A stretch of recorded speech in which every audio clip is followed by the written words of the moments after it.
I want to hear you. Uh-huh. Uh-huh. Perfect. For all women and girls, rights, equality, and empowerment. So we are also championing empowerment for the community of Kyambogo University. And I know that even you, for example, the schools that are joining us, you have different programs that are empowering the girl child and making sure that there is equality of opportunities, the equality, whether it is in education, whether it is in skilling, whether it is, at home. Equality and empowerment are very, very important things. So when we talk about rights, I want to hear from you. There is a guy who had another mic. Where are you? Right. I want to hear from you. What are some of those rights that you think are so fundamental for us to know? You shoot your hand up. This guy will come to you. The key rights.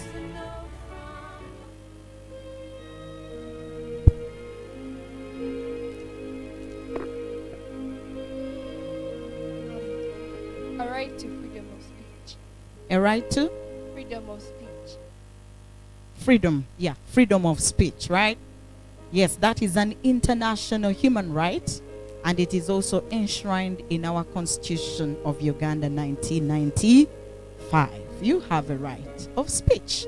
Someone else? Okay. Freedom of speech, and then? A right to life. A right to? Life, yes. Life. We all have a right to live, right? So that's why if anyone tampers with that right, then they are held by the law. Okay, let me hear from someone and then we will dive into this corner. A right to education. A right to education. One of my favorite ones. One of my favorite ones. A right to education. I saw some hands right here. Kyambogo College School. We'll take those answers. A right to speech. A right to speech, similar to freedom of speech, right? Yes, perfect. Someone else? A right to politics. A right to politics. Now, how do we term that one? Yeah, women, most people think women are not capable of being politicians, but for the fact that women can be what they are, and what men can do, women can do. So, a right to politics. Thank you. I don't know how best to coin that around, but it is true that the government is putting in a lot of effort to ensure that there is more participation, especially by the women. That is why we have the woman representative at each district. It is an affirmative action. So it may not necessarily be a right to politics, but how should we call it? Let's baptize it, my people. We have some reverence. Do you want to baptize it or you want to give us another answer? To clarify. Okay. Come.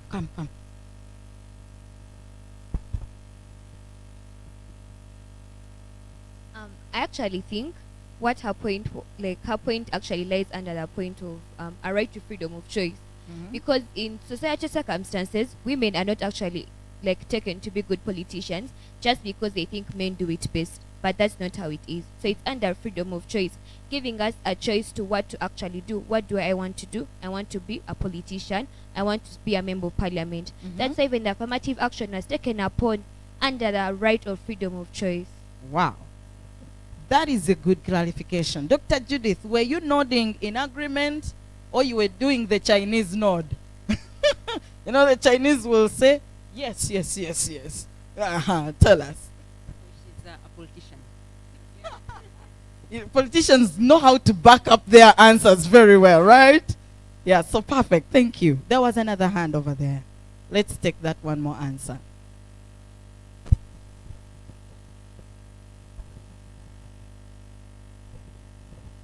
A right to be loved and to love. A right to be loved and to love. There is one more which I think is important, which I want to hear.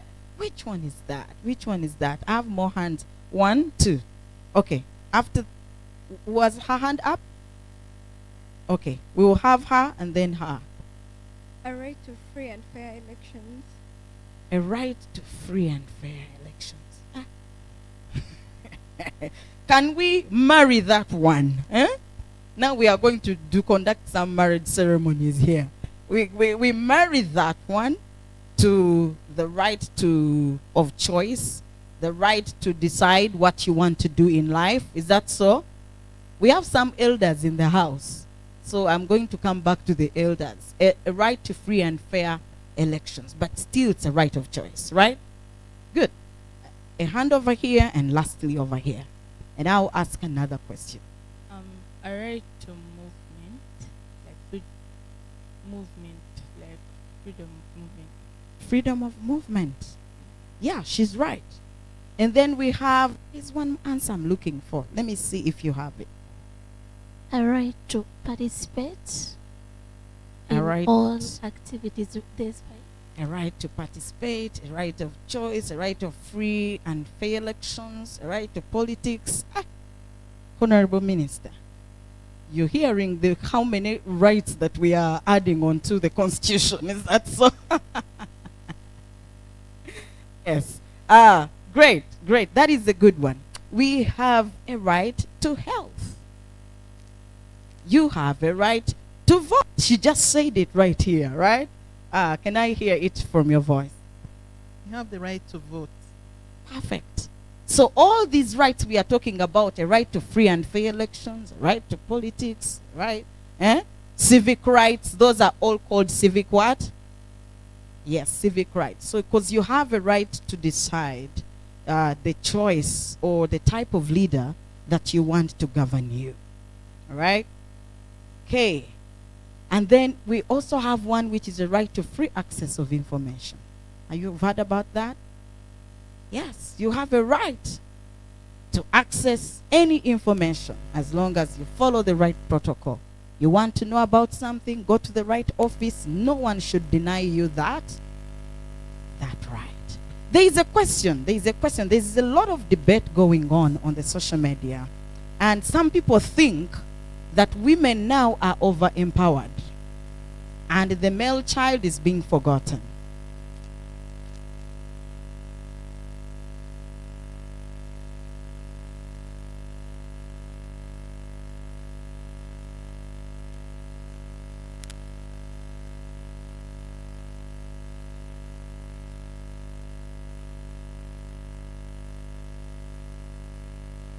Okay, perfect. So I was saying that we have a debate going on, and some people think that women are over empowered. The women and girls, there's a lot of attention given to them, and the question is, what about the male child?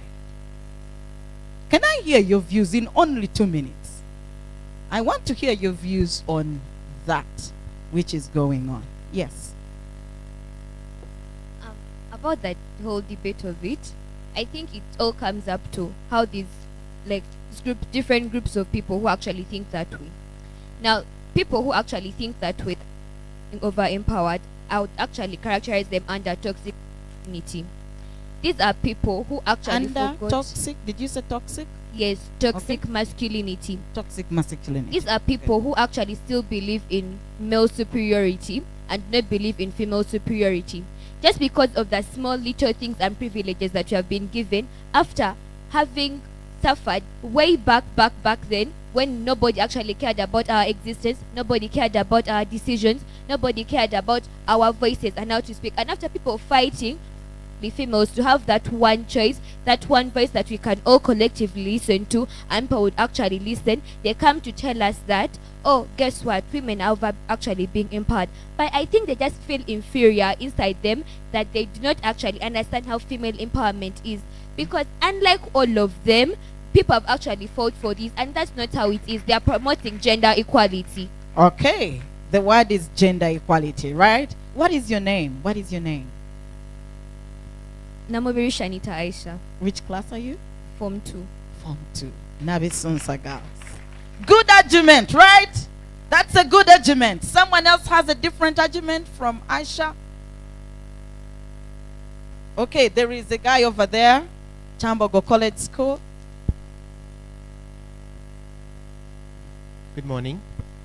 My view on this is because these men are saying, actually us, the males, they are saying that women are overempowered because they are used to staying on top. What can I say?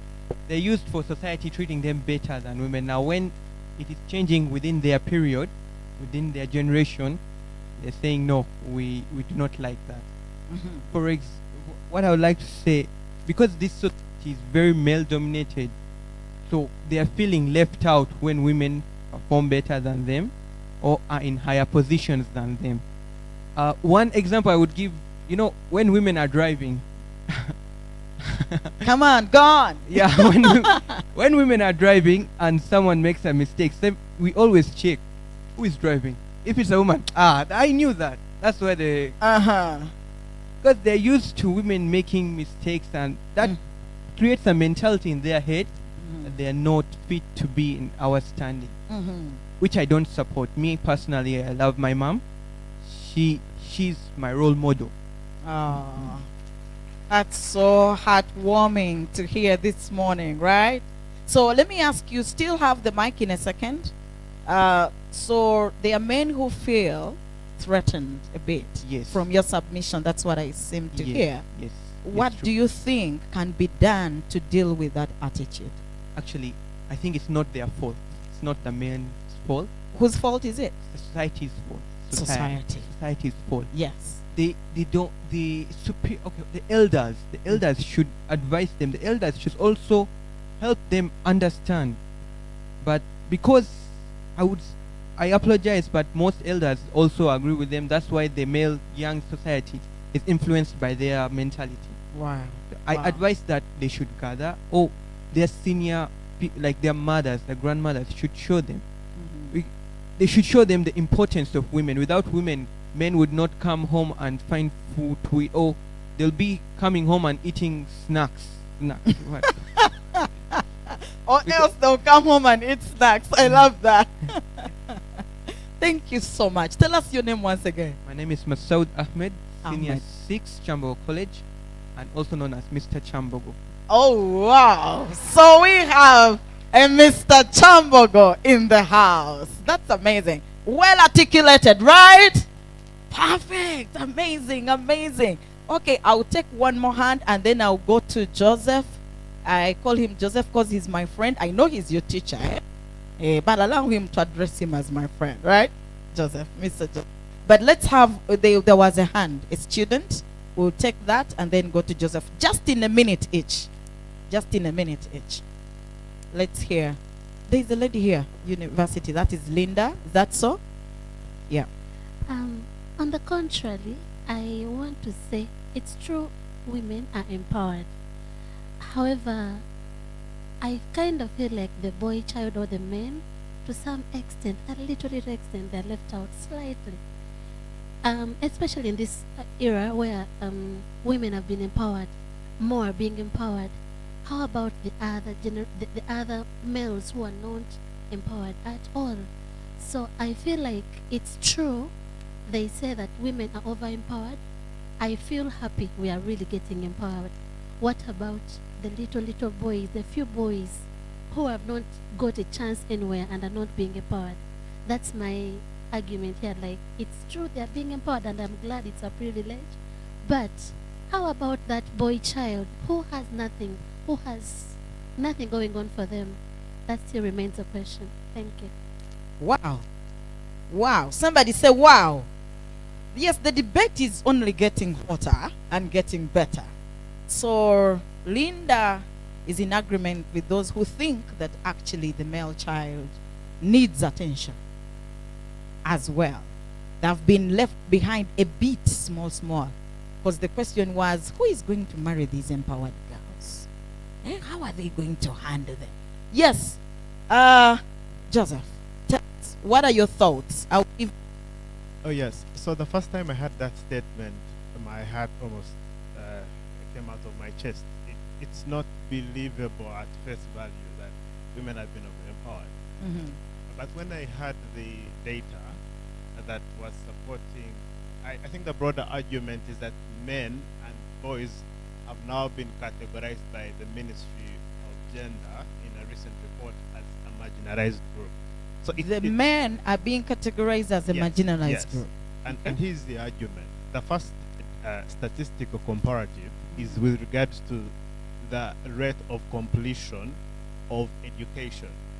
So it is okay for more girls to graduate at university, but let's look at the comparisons. If let's say, if 100 girls join, let's say P1, and let's say 90 come out at P7, Yeah. and you compare 100 boys, and then less of them are graduating at P7, Okay. and the same statistic is now continuing to senior 4, is continuing to senior 6, and is very, very, very clear at university, and we see that the rate of dropouts for boys is higher, then that creates a case for, I think, women are empowered, but I think that we need to start having some sort of conversations about looking at them in certain areas, because I think men have privileges on so many metrics of marginalization. Right. The second is on, I think it was Make it short.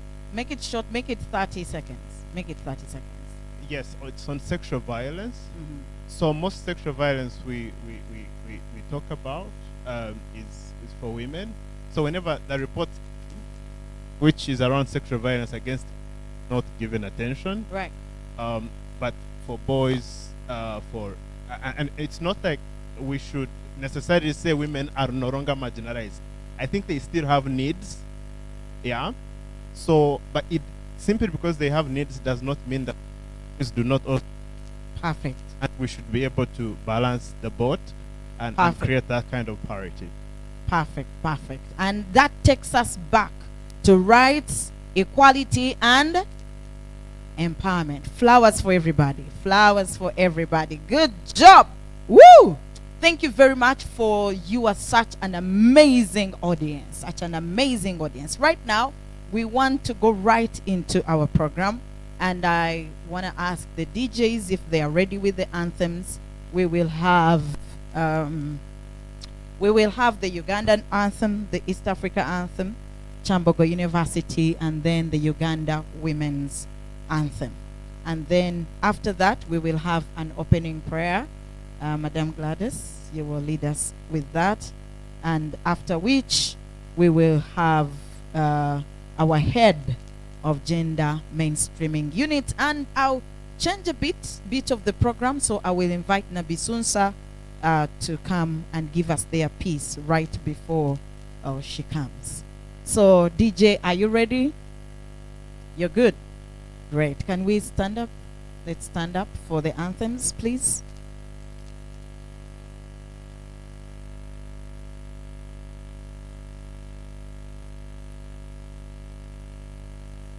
We will start with the Ugandan anthem.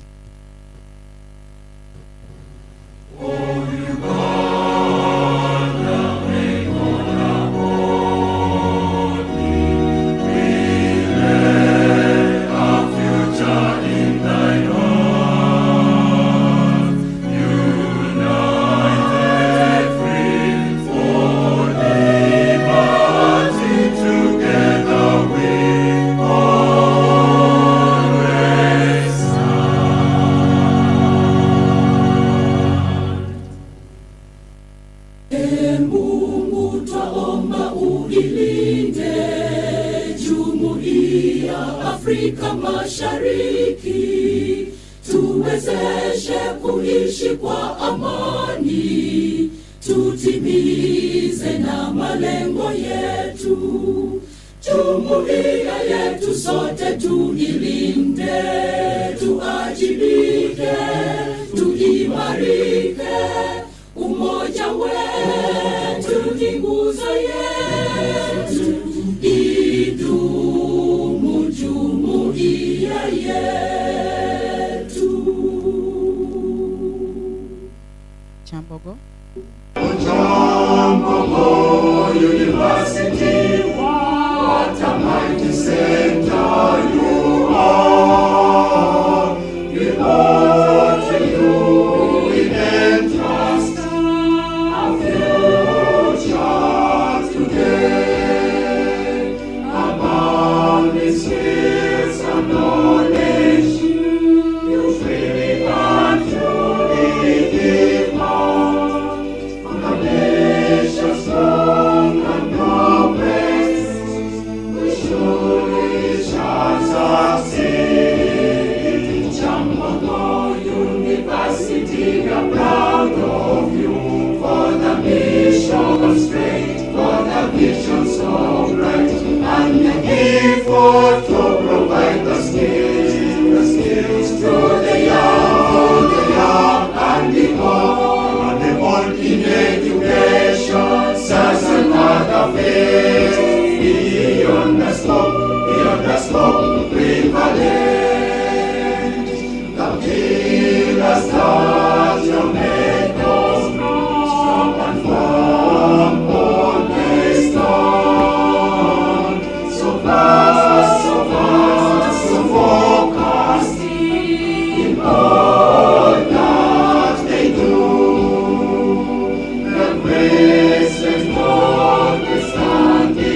Let's remain standing as Madame Gladys leads us in an opening prayer.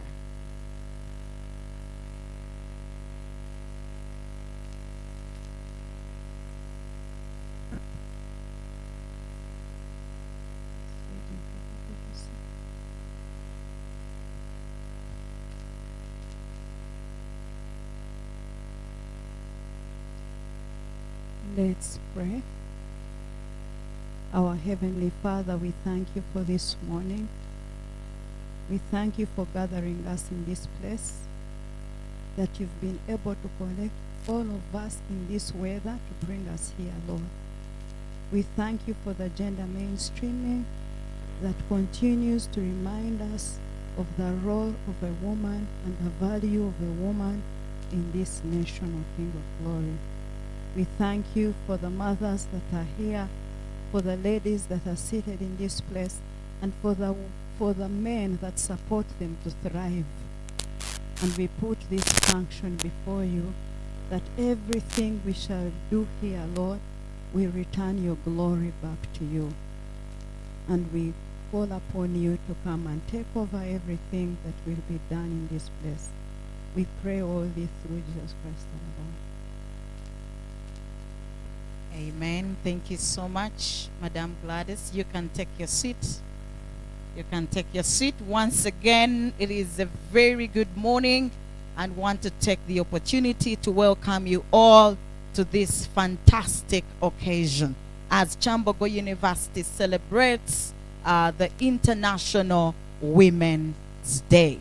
And for those of you who are just joining us, allow me to let you know that in our midst we've been graced by the presence of our keynote speaker, and that is none other than Honorable and Hajat Safia Kadule, who is the chairperson of the Equal Opportunities Act. Help me welcome her. And our guest of honor is already with us, who has been represented by none other than Haj Idi Mayanja, representing the Minister of Gender, Labor and Social Development. You're very much welcome, sir. A better hand clap. Yes, thank you so much. And of course, many more people are joining us. We have a number of staff whom we had known earlier. They had introduced themselves to us, and many more are still joining us. Yes, we have also been joined by Dr. Elizabeth, who is the director. Come again? Let me get it right.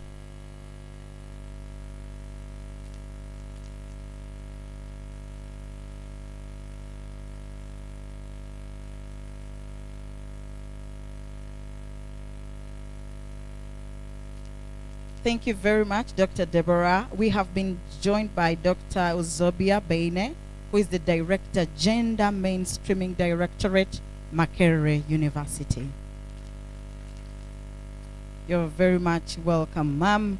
And of course, the lady behind all this that we are seeing today is none other than our very own Dr. Deborah Nakaliowa Luja. And without taking any more moments, put your hands together as we welcome Dr. Deborah to give us her opening remarks.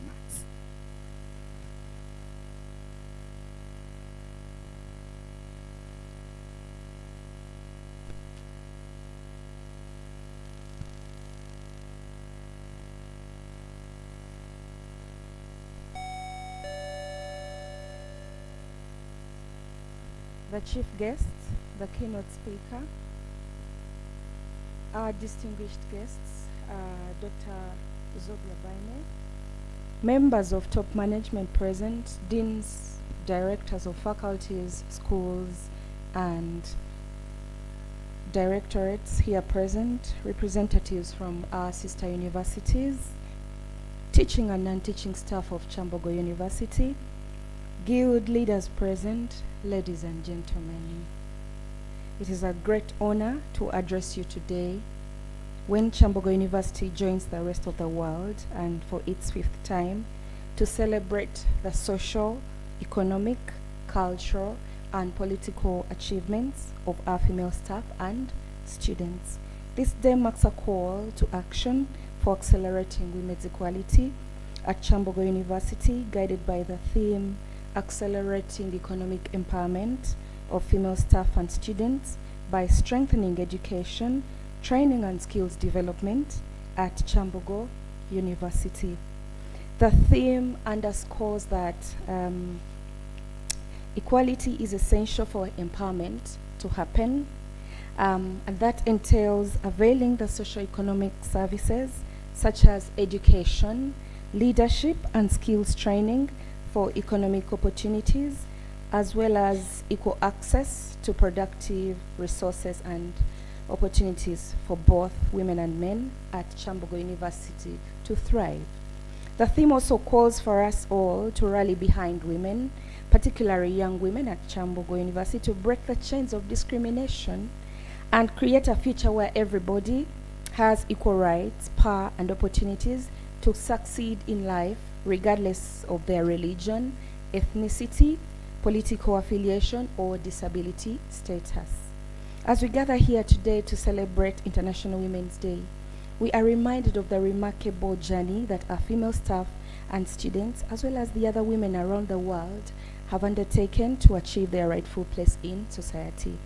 Although as women of Kyambogo we have made contributions that are very significant in every field imaginable, that is science, technology, arts, politics, education, management and administration, and many more, there is still a need to collectively accelerate action towards strategies and initiatives that positively impact women's advancement and to support and elevate their implementation. Notably, Kyambogo University has made significant strides in boosting education and skills training of our female students. This was witnessed during the recent graduation ceremony in December 2024, where we had 6,017 females graduating as compared to 5,704 males. At the same event, the best student overall was female, and that was Miss Grace Rokwanzi. In addition to several other students were awarded first-class degrees, females, in their respective fields of study. It should be noted that empowerment begins with education, since education equips our female students with the knowledge, skills, and confidence that they need to pursue their dreams and make informed decisions. In addition, through the Kyambogo University Business Incubation Center, students have been equipped with business startup skills in bakery and confectionery, which has stimulated their innovative and entrepreneurial capabilities. In terms of access to the labor market, Kyambogo University has provided an opportunity for women to access formal employment, which forms a significant part of their economic livelihood and well-being. Currently, the university employs a total number of 393 females compared to 540 males. We're still a long way to go. In addition, more females have taken up leadership positions, right from top management level to the levels that go on. This has a positive influence in terms of decision making, right from policy formulation to implementation, whereby women's voices are heard, their choices respected, and their strategic gender interests considered. By creating a conducive environment for CHUSACO to operate, both female and male staff are able to access credit at a low interest rate, which can be utilized to start up businesses, which provide an additional income for staff members. However, despite these above-mentioned achievements, there still exist limitations and gender-based barriers that hinder our female staff and students from fully realizing their gender equality and economic empowerment. For instance, some of our female students, mothers, find challenges on where to safely keep their babies during lectures or during exams, which significantly affects their classroom concentration, good skill set acquisition, and fundamentally, education attainment. The same applies to staff mothers, and with low concentration, their work output is significantly affected, as well as their opportunities for career advancement. Therefore, since empowerment means providing women with tools, resources, and opportunities they need to succeed and thrive, there is an urgent need by the university to set up a child care and breastfeeding facility for student and staff mothers, which will enhance their concentration in class and while at work, based on the assurance that their babies are safe. Where possible, the university can create a family-friendly environment by having flexible and hybrid work arrangements through which staff, especially administrative staff, can at times work from home, particularly immediately after the end of their maternity leave. Flexible working arrangements benefit workers with children regardless of gender, because these days we look at men as also caretakers where the female is at work, because we need to balance the domestic labor burden more fairly. In addition, the university can invest in more financial literacy programs for both staff and students, where particularly our female staff and students are equipped with skills on how to fully participate in the economy. For instance, enhance access to credit, decision-making concerning their incomes, support for female-generated saving schemes, which will help to promote women's financial inclusion in Kyambogo University and beyond. By investing in women's ventures and entrepreneurial skills acquisition, we pave the way for the next generation, since women tend to spend almost 80% of their income on their family's well-being and education. Therefore, by empowering our female staff and students economically, they can break free from cycles of poverty, discrimination, and dependence, and become active contributors to the economic growth and development of our country. When a woman is economically empowered, she automatically becomes socially, politically, emotionally, financially, and legally empowered. In addition, by economically empowering our staff and students through strengthening education, upskilling, reskilling, and innovation, in addition to the provision of other incentives, we increase their income equality for shared prosperity and realization of Sustainable Development Goal 5, which is based on promotion of gender equality, as well as the achievement of 2030 Agenda for Sustainable Development. The Kyambogo University Gender Mainstreaming Unit remains committed to working with the university top management and all its partners to accelerate action towards gender equality and women's empowerment within Kyambogo and beyond. Together we can stand firm in making women's rights, equality, and empowerment a reality for all women, and collectively we can accelerate change. Happy International Women's Day celebrations. Thank you for honoring our invitation. And to the organizing committee, I see them all here. You have put this together. You are simply amazing. Thank you so much. God bless you all. Thank you very much, our dear director, the head of the Gender Mainstreaming Unit at Kyambogo University, Dr. Deborah. Come on, a round of applause for her. Very critical issues that she's putting across, right? Very, very critical. And in our midst, ladies and gentlemen, allow me to let you know that our Vice Chancellor is with us. Yes, he's here, represented by Deputy Vice Chancellor, Professor Justus Kwetegeka, our Deputy Vice Chancellor, F&A, that is Finance and Administration. You're very much welcome, sir. And now that you're here, come on, clap if you're clapping. Go ahead. Yes, and now that you're here, it's a beautiful moment for me to invite these beautiful girls, Navisunsa girls, and, present what they prepared as our Vice Chancellor gets ready to come and address this audience.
morning, men.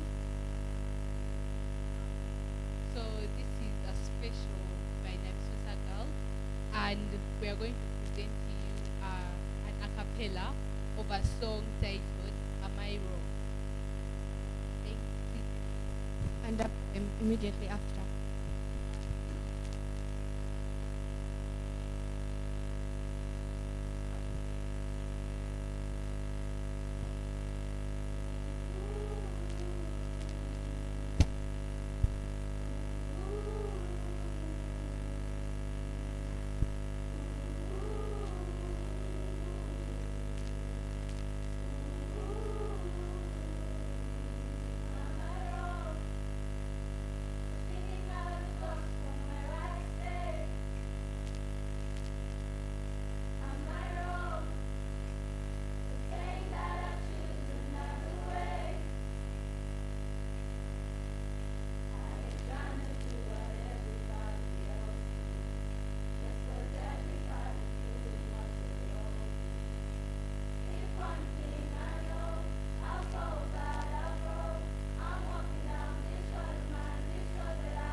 My name is Murungu Melanie, and I'm going to present a poem based off of that song that has just been sung. Climbing up the top through lasting stairs of work and education to chase success. Women, girls, single mothers, all there out the world work to survive in this world. So tell me, are we wrong?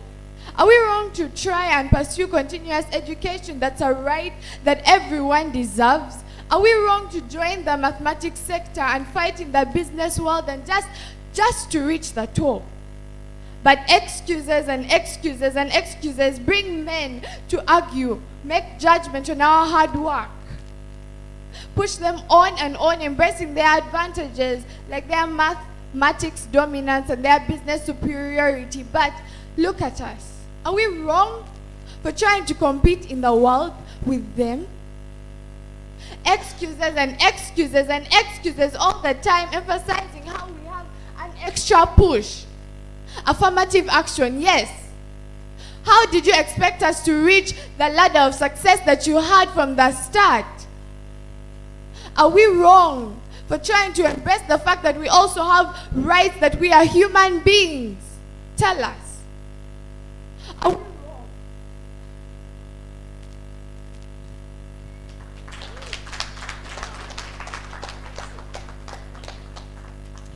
Amazing, amazing and beautiful presentations from Nabisunsa girls. Come on, let's give them a round of applause.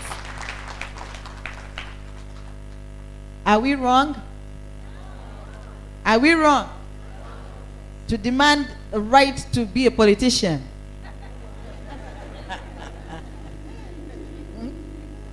Okay, that was amazing. Our dear guests, in our midst, we have a number of Kyambogo University staff and guests that have joined us. And allow me to recognize the presence of Mrs. Ada Nawira, representing the University Basa. You can wave to us. And then we have Mr. Luwandaga Apollo, representing the University Auditor. Thank you so much, sir, for joining us.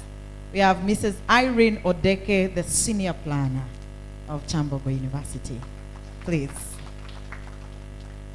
Dr. Judith Nagasha was with us. I believe she's somewhere. She heads the International Relations and Alumni Department. Let's appreciate her as well. And of course, we have our counselors with us. Wave to us. Wave to us. Yes, Mrs. Winfred Joshua was with us in the morning, and she was doing us some fantastic good in the morning. We also have the mentors. Do we have some mentors? Wave to us if you're here, over there. Quite a number, quite a number. That is Kyambogo University student community, but they are part of the mentoring program. And then we have Kyambogo University students. You've not raised your hand yet. You're there? Over there? Perfect, perfect. Yes, in the house we also have Nabisunsa Girls School. Wave to us, please. Very much welcome. Very good neighbors. Every time we make a call and say, please come and join us, they are always ready to come and join. And likewise, we have Kyambogo College School. I'm biased a bit because that's my school. Welcome. Wave to us. Wave to us. Yeah, thank you so much for joining us. And these teams are also led by the staff from these particular schools. We had staff in the morning from Kyambogo College. Are you still here? Yes, we have another lady over there. Over there, quite a number, 3 of them. And Nabisunsa staff. Awesome, awesome. Thank you very much for coming and deciding to join us as we celebrate the International Women's Day. And of course, our ICT team, you're doing a fantastic job. Go to Kyambogo University YouTube link and be able to share that link because we are streaming live. So whoever is not here, they can as well follow online. And when you go to Twitter, X now, take that photo, update, and say Women's Day, Kyambogo University, and Kyambogo people University, will be able knowledge to and share. skills for service. Perfect. Knowledge and skills for? Exactly. So right now, ladies and gentlemen, I'm privileged and I'll take the honor to invite Dr. Deborah to help me invite the Vice Chancellor to make his remarks.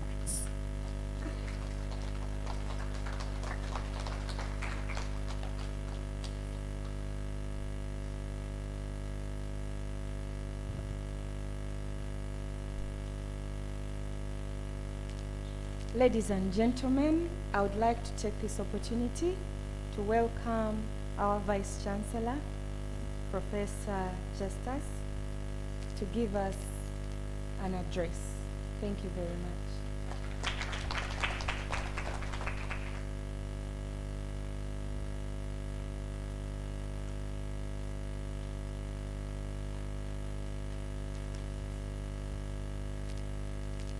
Is it still good morning? Good afternoon. Okay, depending on the type, the watch, depending on the watch you are putting on. Yeah.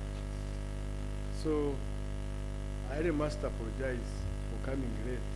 I'm involved in another activity, but I had to be here. It was urgent and I had to be there. Nevertheless, I'm here and I want to bring greetings from the Vice Chancellor, Professor Erika Tunguka. He sends a lot of greetings and wishes you all the best in this celebration. My names are Justus Kwetejeka, representing the Vice Chancellor, but I'm also the Deputy Vice Chancellor of Finance and Administration. I would like also to welcome you to Kyambogo University.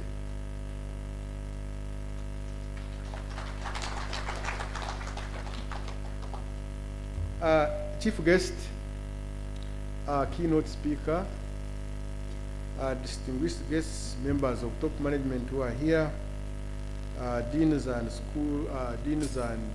schools and faculties, representatives from sister universities, representatives from the neighboring schools, Nebsunsa and Kyambogo College School, teaching and non-teaching staff of Kyambogo University. We have guild leaders here, the freshly elected. Where are you? The guild, oh. Yeah, these are still very fresh, so.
Of female staff and students by strengthening education, training, and skills development at Kyambogo University. Here, I pick on training education. You know, when you educate a woman, you have educated the nation. Because when you look back, as much as things turn around, men have a tendency of being aggressive, but they forget that most of the time they are always with their mothers. And I don't know any man who shouts and doesn't call the mother. In any language, in any language, when something happens, you say, oh, oh my. So we really, as much as we become aggressive, and it's good this Beijing declaration was made to check on the women, on the men, and tell them this. This is where I come from, these are the people who do a lot of work, can we start to recognize them for the work they do? And for all the women who are here, this grab for you, just as a form of contribution, that you contribute a lot. I also clap, you know? Yeah, and I think without women, families cannot survive, even in these institutions. Some of us are here because you know you have someone who makes things work.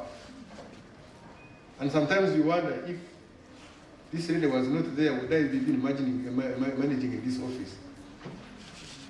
So, as much as you are not always on the front line, but wherever you are doing a great job.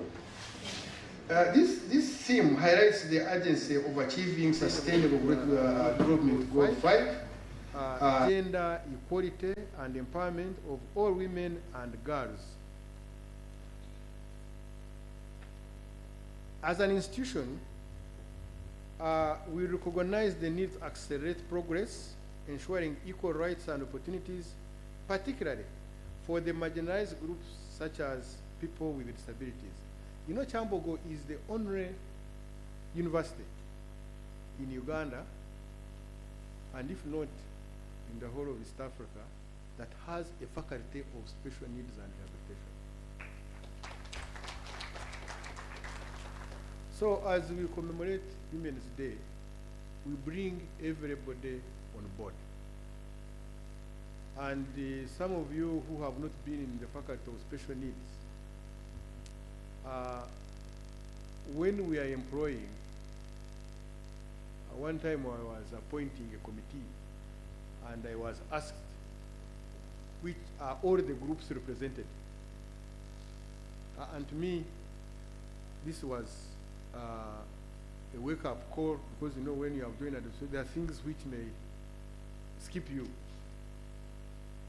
But virtually in all committees, and I must also assure people here that on our council, they are well represented, and we really promote special needs education here.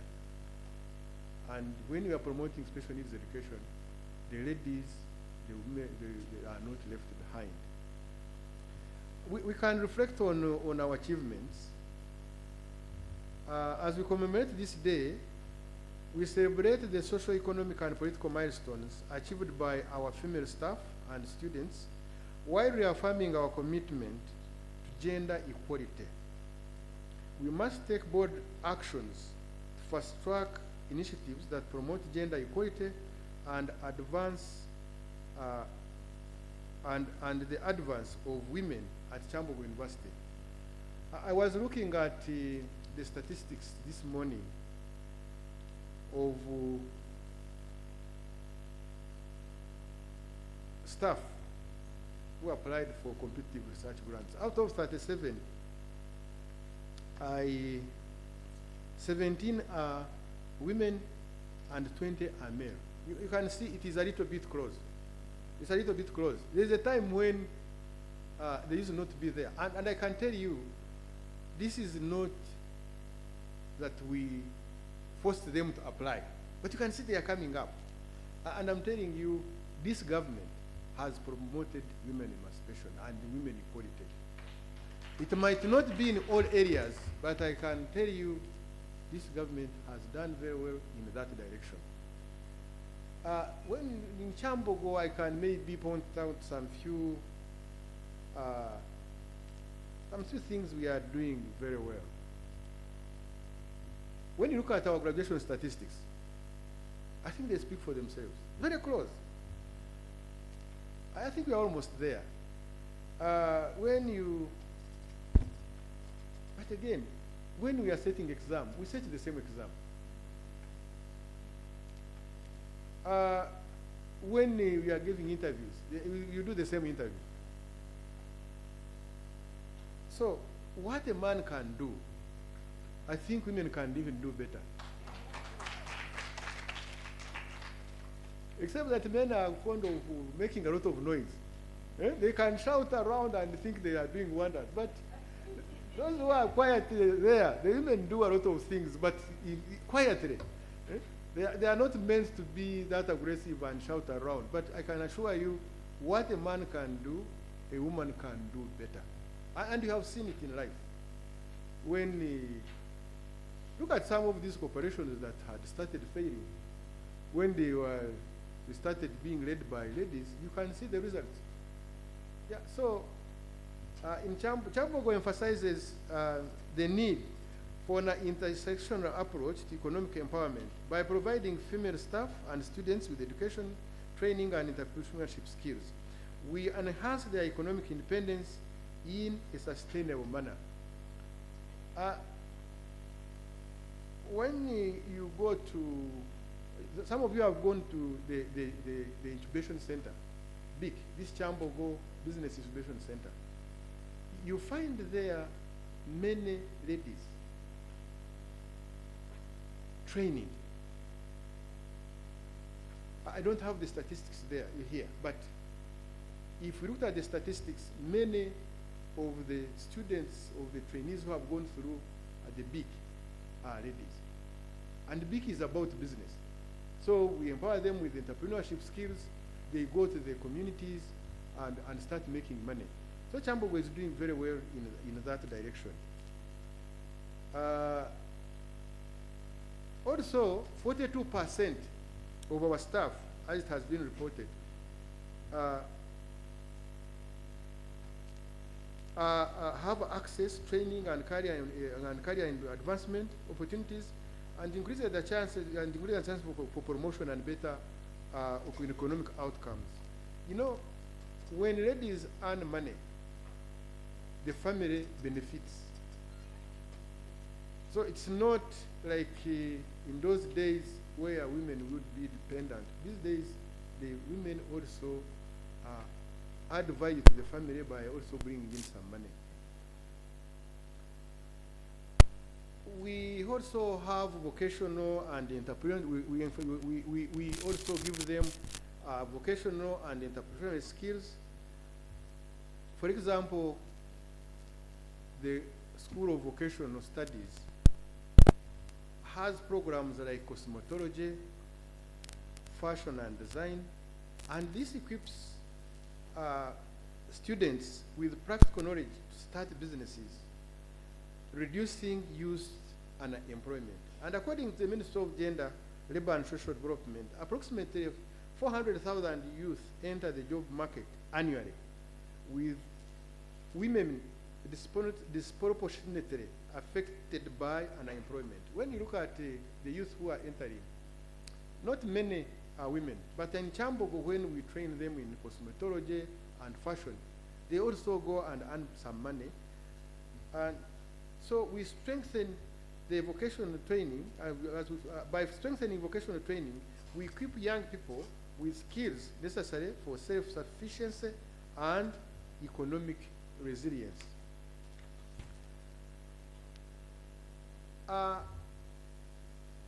Kyambogo is in the process of addressing the problem of child care and breastfeeding mothers. We are having an alumni dinner tomorrow. So even when you are not an alumni, you can buy a ticket. And in this student center, there will be the child care and breastfeeding facility. I've seen the plan, so it has been a concern. But if you came and attended the alumni dinner and then contributed, even if you are not coming, I encourage you to come and attend the dinner so that you can contribute to the student center, which will be housing the child care center, the child care and breastfeeding facility.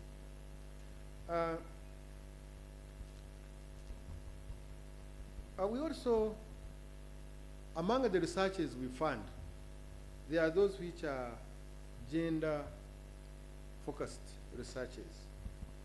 So the university will continue to support researches and priorities and prioritizes the economic advancement of women, ensuring evidence-based intervention that are gender equality driven.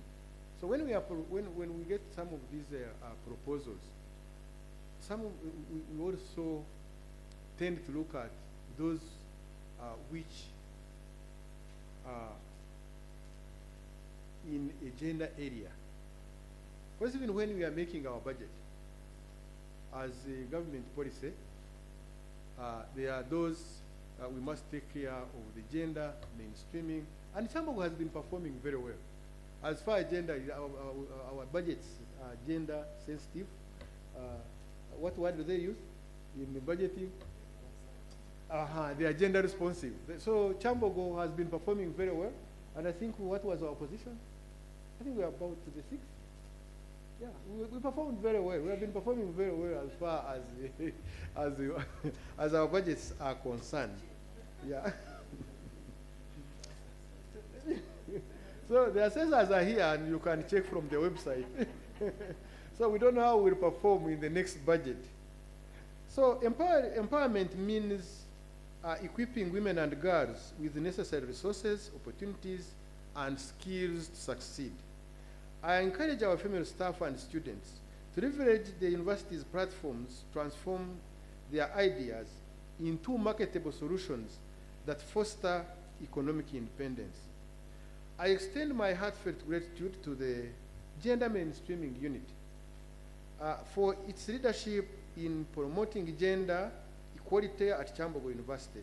Your dedication creates an environment where women's voices are heard, their choices respected, and their contributions celebrated. Thank you for honoring our invitation, knowledge and skills for service for God and my country. Thank you for listening to me.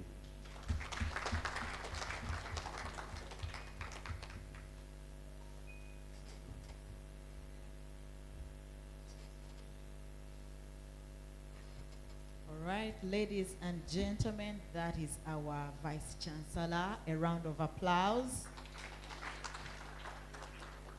I love the fact that Kyambogo University is making huge strides towards gender equality and paying more attention to the needs of both female students and the staff. I think Kyambogo that's University, very important. knowledge and skills for service. Thank you, Mr. DJ. Yes, so thank you very much, Mr. Vice Chancellor, sir, for that heartwarming and also the commitment of Kyambogo University to be able to invest and pay more attention to the needs of the girl child and also the female staff. Right now, ladies and gentlemen, we are going, the program is moving on smoothly, and I will be inviting Kyambogo College School in the next minute, so prepare as you come. And after that, I'll request our dear Director, Dr. Deborah, to help me invite our keynote speaker. That is after Kyambogo College School. Just to let us know such that we are abreast with the amazing people that are with us today. Ladies and gentlemen, in our midst we have Sister Dr. Namirembe Teresa Frances over there representing the Dean of the Faculty of Arts and Humanities. Come on, let us welcome her. Yes, in our midst also we have an amazing team from the media fraternity. Media fraternity, wherever you are, we recognize you. I know you're on cameras. I know that you are already in our midst, the different media stations that are already with us. Thank you so much for joining us. And the nurses, the doctors that are making sure that we have the necessary first aid over there. We actually have a medical booth over there. And in case you feel like you want to be sure, you want to be attended to, just walk there and our amazing team will be able to attend to you. And we have the guides. Do we have some guides, representative? We have? Okay, yes, over here. Yes, we have the guides and we have the sign language interpreters doing a fantastic job. Just like the Vice Chancellor noted, that Kyambogo is an inclusive university. And that is why we have an entire faculty dedicated to that. A round of applause. And of course, we have our PR, the Public Relations Office. The lady herself is over here together with her team that are all over trying to capture the events. Madam Jennifer, we celebrate you and welcome you. Thank you for putting this together. So right now, Kyambogo College School, please come. Kyambogo College School, are you there? Yes, we can do better. Let's give them a hand clap as they come.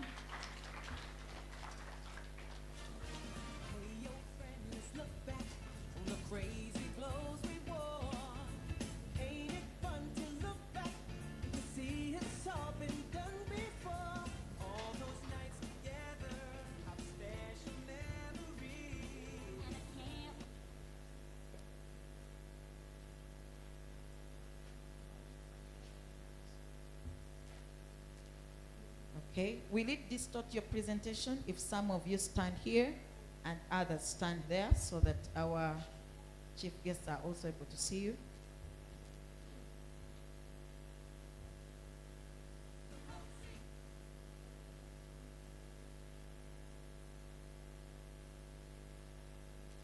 Okay, so after that, she will be coming in. I was just suggesting, are you able to stand two sides? Will that make sense, or it will distort your presentation? Okay. Two of you over there, come closer.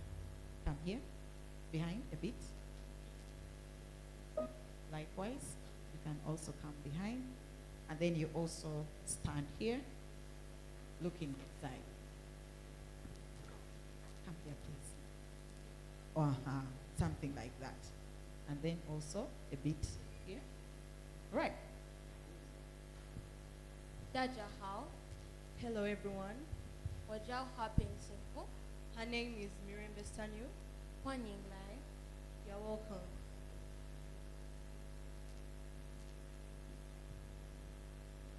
I'm going to present a song called You Exist in My Soul.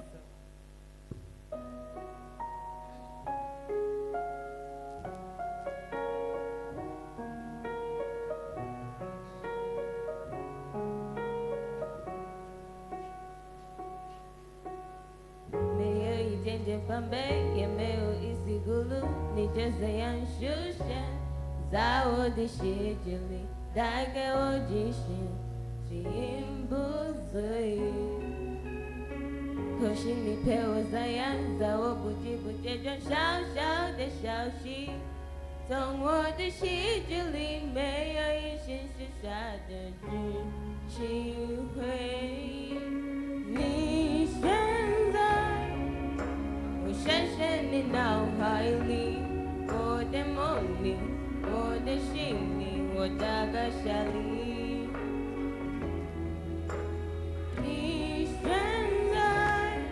Oh, Shashani now highly, or the money, or the shini, or daga shali. Haji de wometendi, jembindi isi zongo, na ajoka hai shango, jiwali woshi moshore, shigolore, the busy haji dandre, dale dre bande, ije shisha, isha, good out the kwaila. How shishi, ijon moji, ijon judi, ni shendai, oh shasheni now highly, oh the monks, oh the shingli, oh daga shali. Ni shendai, oh shasheni now highly, oh the monks, oh the shingli, oh daga shali. The way a woman shy you, but now she has been, now she changes.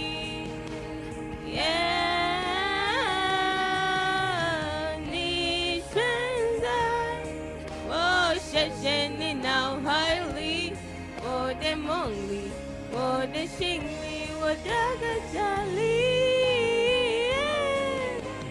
Nishanzai, woshesheni now highly, wodemongli, wodeshingli, wodagashali.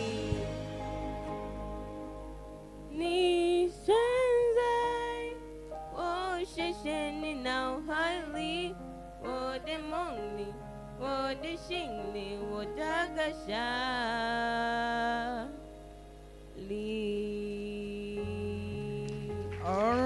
All right, ladies and gentlemen, that is Kyambogo College School. I had some people wondering, are they doing Chinese? What exactly is going on? Can one of you tell us the meaning of that song? What was that? It's titled You Exist in My Soul. So, I'm right, you were singing in Chinese, right? Yes. How did I miss the Chinese class? Kyambogo College School. How did I miss out on that? I need to come back and take my Chinese classes, right? So amazing. You exist in my soul. Is that referring to God? What is it referring to? Someone. To someone. Yeah. A special woman, since it's Women's Day? Yes, a special woman. Perfect. So let me have the poem from this amazing lady. A round of applause for the young people. Thank you.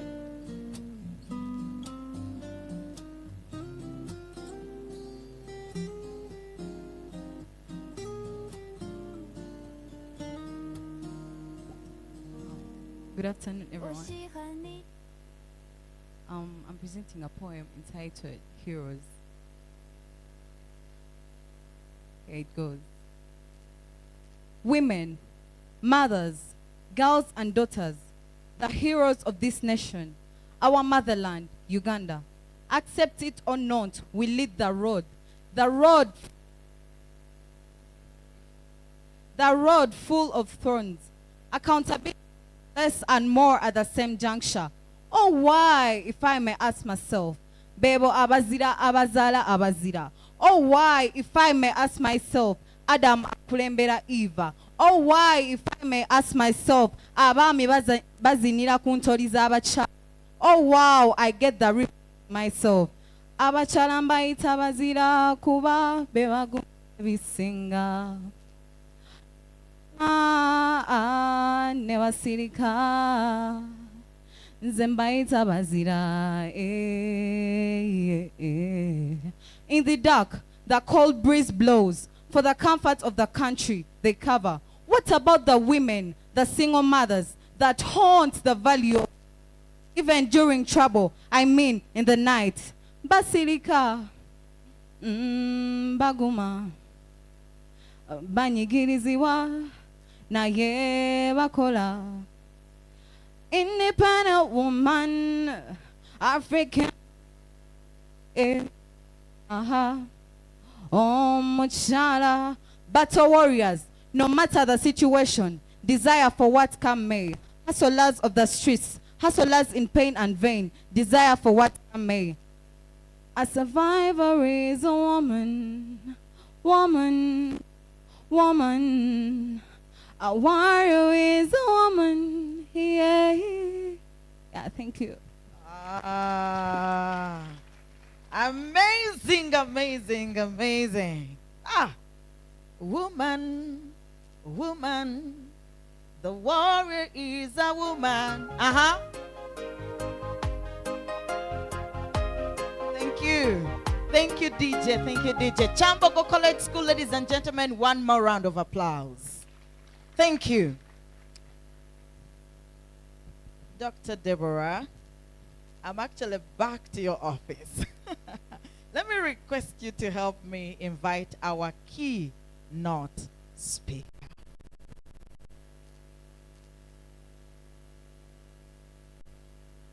Once again, ladies and gentlemen, I would like to take this opportunity to invite in a very special way our keynote speaker, Honorable Safia Nalulejuko, who is the chairperson, Equal Opportunities Commission, to give us her keynote address. Let's give her a round of applause.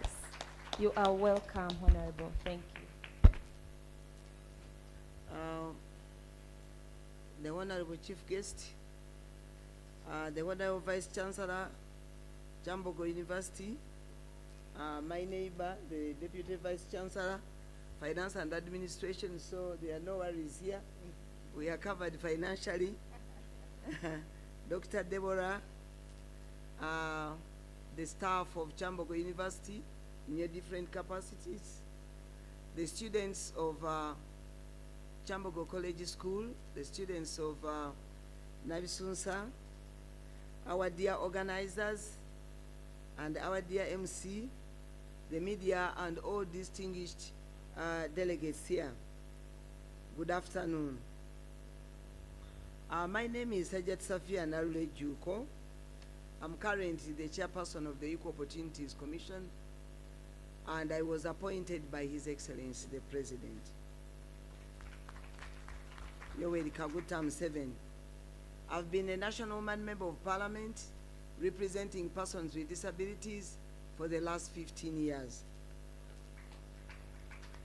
I've been a chairperson of the Committee of Equal Opportunities and also chairperson of the committee and founder member of the Committee of Human Rights. And I was a commissioner in Parliament, and I was also appointed commissioner on the Constitutional Review, one Constitutional Review Commission. I think it was even the last one, the Sempewa Commission. And I was a member of the Presidential Advisory Committee on Budget, which is called PACOB. I was once a councillor at Kampala City Council, representing persons with disabilities, and a founder member of the Disabled Women's Network and Resource Organization in Uganda, and also a founder member of the Human Rights of Women and Girls with Disabilities in Uganda. I've been a representative of majorly persons with disabilities and women in particular at international, regional, and national conferences. A number of post-Beijing conferences at African continent, at continental level, and at international level in Beijing. I was in one of those ones in New York. I'm happy to see sign language here because I was one of the leading persons who actually helped Ugandans who have problems with hearing to develop what we call a Ugandan Sign Language Dictionary. I'm a mother of 2 boys. I don't know how I'm going to talk about these gender issues which are full of females, but I'm a mother of 2 boys. I'm a woman with a physical disability, and actually, I was once a student. I was 1 or 2 weeks student here of Kyambogo. I don't know whether your records have me, but I was here. I was here, but I found myself, I didn't know that I was enlisted at Makerere University. I thought, I'll tell you that story when you bring me back here. But somebody found me orientation week along that street, told me, what are you doing here? A colleague from Trinity College in Abingo. Then your name is on the list at Makerere. Then I rushed to tell the warden, you know, rules here were very strict. You had to ask for permission. I had to ask the warden. And I told her that, you know, my crutch is not doing well. So then I went and I fixed my whatever. But most important, I think maybe why I was brought here, in Uganda's road to implementation of the affirmative action policies, I'm known world over for having innovated the idea for a certificate of gender and equity compliance in Uganda's national budgeting process. I will explain this idea maybe for you to understand. When I just finished university, I joined Kampala City Council. I was elected to represent persons with disabilities at Kampala City Council. And I had a potential politician somewhere there. You better listen to this. Nabisunsa. Aisha, yeah, you listen to this. So, before I went, you know, Professor was talking about affirmative action in Uganda. But before I was elected to Council of Kampala, I read, I sat down and I read the Constitution, I read the Local Government Act, and some other laws. So when I went to represent persons with disabilities at Kampala City Council, you know, council works under different committees, one on health, one on education, the other on social services, works, roads, and whatever. And we're only two of us representing disabled people. So I was wondering why the affirmative action policies have stayed on the law books for a long time without being implemented. The political will is there, but implementation is not happening. So I realized that the issues of affirmative action never reach the budget of this country. And anything which is not budgeted for, it will never get implemented. Let me just give you a simple example. If you want this bottle of water, you can like it and want it for years and years. But unless you have money to buy this bottle of water, you will never get it. Unless somebody donates. But even the one who donates must have bought it. Not so. So I started my advocacy to ask people, maybe in the finance now, in the finance committee of the different departments of Kampala City Council. For example, one on education. I was asking, where is the budget for the special needs education of children with disabilities? They were telling me, your issues are in the social services sector. Then I was asking those in the Department of Health, where is the budget for example, accessible labor beds for mothers with disabilities? They were telling me, go to the social services sector. Very young, I told them, because I was fresh from university, I was telling them that you are doing it wrong. Issues of education, whether for a disabled child, whether for an old person or for a young person, must be planned for and budgeted for under the Department of Education. If it is an issue of health, it should be planned for under health. But if you say that everything has to go to the social services sector, remember, the social services sector gets the least budget. And any shock which comes to maybe any administration, the first sector to be affected is the social services sector. So I told them I would like to see a budget vote for special needs education. And then I tell you, by the time I left Parliament, I think there is a vote for special needs education under Minister of Education. There are those votes, budget votes. But to crown it all, when we were enacting the Public Finance Management Act, I brought a conditionality in Uganda's budgeting process that no budget for any sector of government, because now we are under programs, but before it was the different sectors, none of their budgets should be passed unless it is qualified with, it's accompanied with a certificate of gender and equity compliance.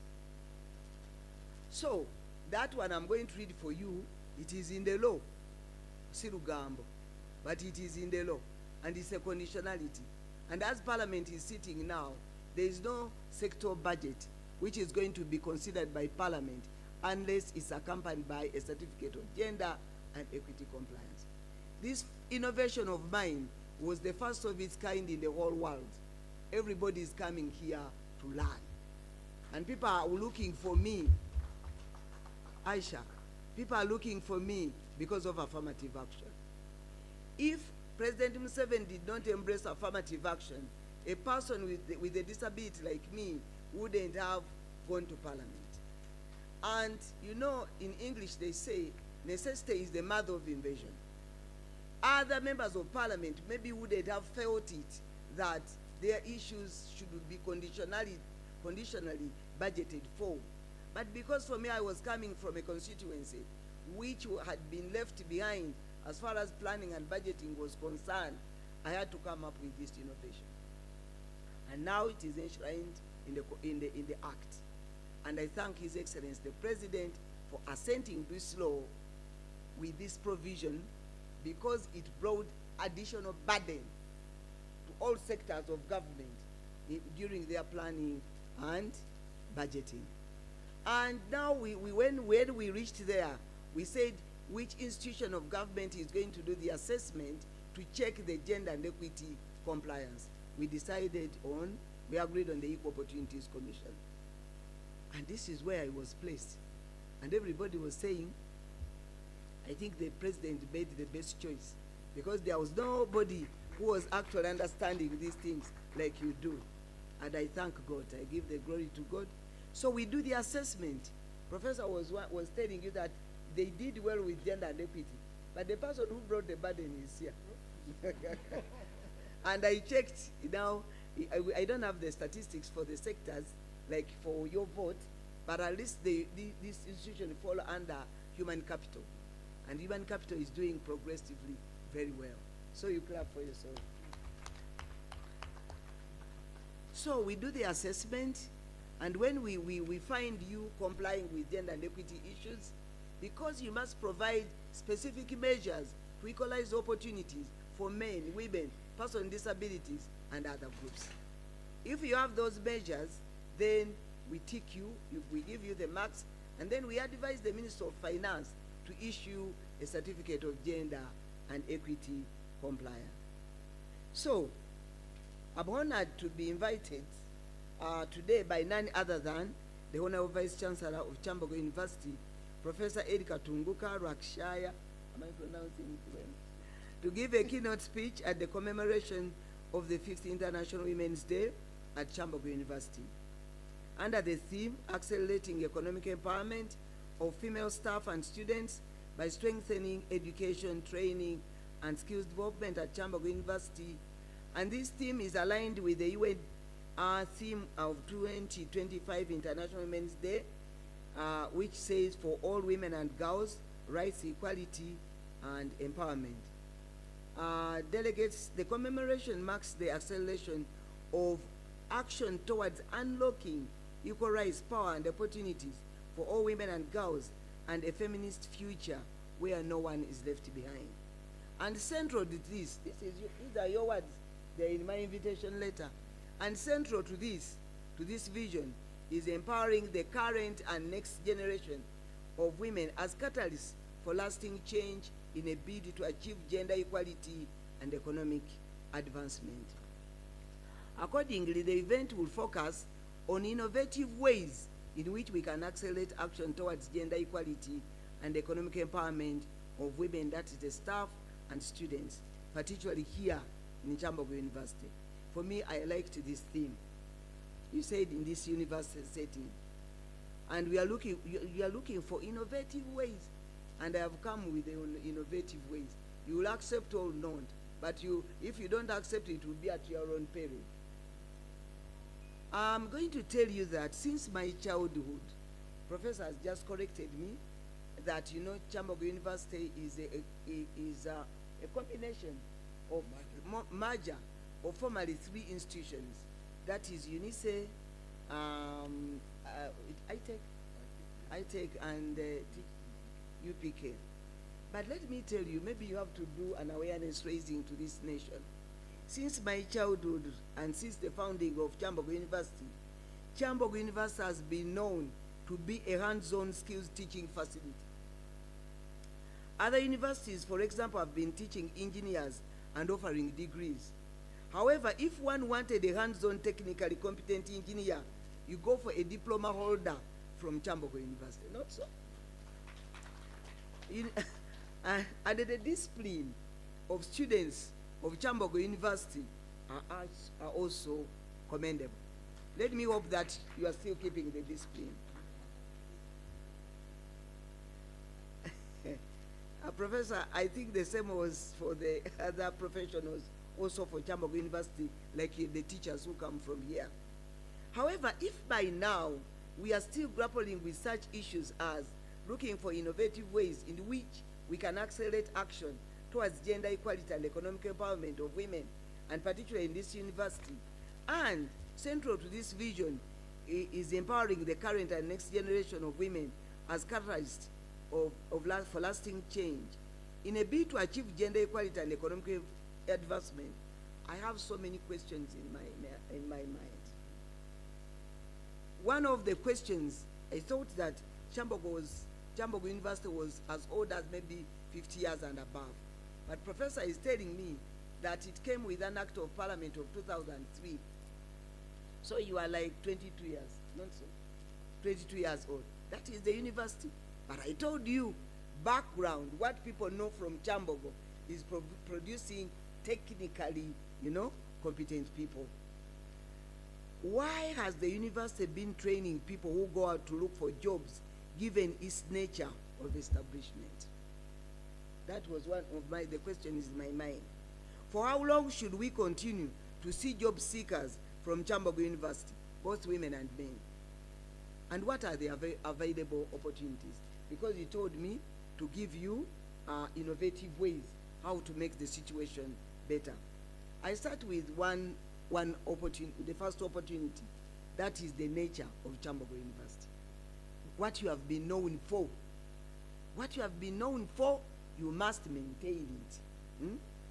Then I have the National Development Plan.